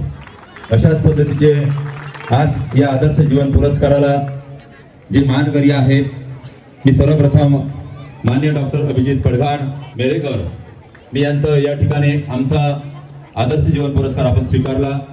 त्यासोबतच माननीय बळीरामजी मिसाळ उद्योजक तथा कार्यकारी संचालक, त्यासोबतच सन्माननीय माननीय रवींद्रजी साळवे साहेब ज्येष्ठ साहित्यिक व लेखक कवी बुलढाणा, माननीय समाधानजी गाडेकर ज्येष्ठ पत्रकार देशोन्नती, माननीय सौ मानतीताई शेळके, या सर्व मानकऱ्यांचं मी या ठिकाणी आमच्या भारत शिक्षण प्रसारक मंडळाच्या वतीनं आभार व्यक्त करतो. आणि निश्चितच आमचा हा जो आदर्श पुरस्कार आपण त्या ठिकाणी स्वीकारला, निश्चितच समाजामध्ये या पुरस्काराची जाणीव जिथे जिथे आपण जासाल त्या ठिकाणी निश्चितच आपल्या कार्यातून समाजाला होत राहील अशी अपेक्षा या ठिकाणी व्यक्त करतो. आजच्या या कार्यक्रमाला विशेष अतिथी म्हणून लाभलेले ज्यांच्या हस्ते हा पुरस्कार वितरित झाला, सन्माननीय विद्याधरजी महाले साहेब, खूप चांगल्या शब्दामध्ये आपण या ठिकाणी आमच्या विद्यार्थ्यांना काय व्हायचं आहे आणि निश्चितच आपली दिशा काय असली पाहिजे, आपल्या या शब्दामध्ये आमच्या विद्यार्थ्यांना भविष्यामध्ये आपली उडाण कशी असली पाहिजे, उडत्या पाखरांना पत्नीची तमान असावी, नजरेत सदा नवी दिशा असावी, घरट्याचे काय घरटे बांधता येईल केव्हाही, घरट्याचे काय घरटे बांधता येईल केव्हाही, क्षितिजाच्या पलीकडे घेण्याची जिद्द असावी, अशा या शब्दामध्ये सुंदर आपण या ठिकाणी मार्गदर्शन केलं. आणि या ठिकाणी आमच्या विनंतीला मान देऊन आपण या ठिकाणी आलात, मी आमचे संस्थेच्या वतीनं आभार व्यक्त करतो आपले. यानंतर सन्माननीय शंतनूभाऊ भोंद्रे जिल्हा कार्याध्यक्ष राष्ट्रवादी काँग्रेस यांचे सुद्धा या ठिकाणी मी आभार व्यक्त करतो. आमच्या एका फोनवर तुम्ही या ठिकाणी आलात. त्यासोबतच स्टेजवर सर्वच मान्यवर मंडळी, माननीय advocate T N Ingale sir, माननीय दिनकररावजी बावस्कर साहेब, माननीय उषाताई थुटे, माननीय पांडुरंगजी भुतेकर साहेब, माननीय संतोषजी काळे साहेब, माननीय आमचे उद्धव मामा थुटे साहेब, माननीय सरनाईक साहेब, मान्य बाळू पाटील, मान्य परिहार सर व सर्वच मान्यवर या ठिकाणी आमच्या एका शब्दाला या ठिकाणी आमच्या विनंतीला मान देऊन या ठिकाणी आले, आमच्या कार्याची शोभा वाढवली. मी आपल्या सर्वांचे या ठिकाणी भारत शिक्षण प्रसारक मंडळाच्या वतीनं पुन्हा एकदा आभार व्यक्त करतो. आलेल्या सर्व पालकांचे, आमच्या विनंतीला, आमच्या विद्यार्थ्यांच्या विनंतीला, आमच्या संस्थेच्या विनंतीला मान देऊन आपण या ठिकाणी आलात. सुंदर कार्यक्रमाला आपण सहभागी झालात. मी पुन्हा एकदा जानकी देव विद्यालय व रामकृष्ण विवेकानंद इंग्लिश स्कूलच्या वतीनं आपल्या सर्वांचे या ठिकाणी आभार मानतो आणि अध्यक्षाच्या वतीनं हा कार्यक्रम या ठिकाणी संपला. त्यासोबतच ज्यांनी संचालन केलं त्यांचे सुद्धा या ठिकाणी आमचे रणजित दादा यांचे सुद्धा या ठिकाणी आभार मानतो आणि हा कार्यक्रम या ठिकाणी संपला असं अध्यक्षाच्या वतीने जाहीर करतो.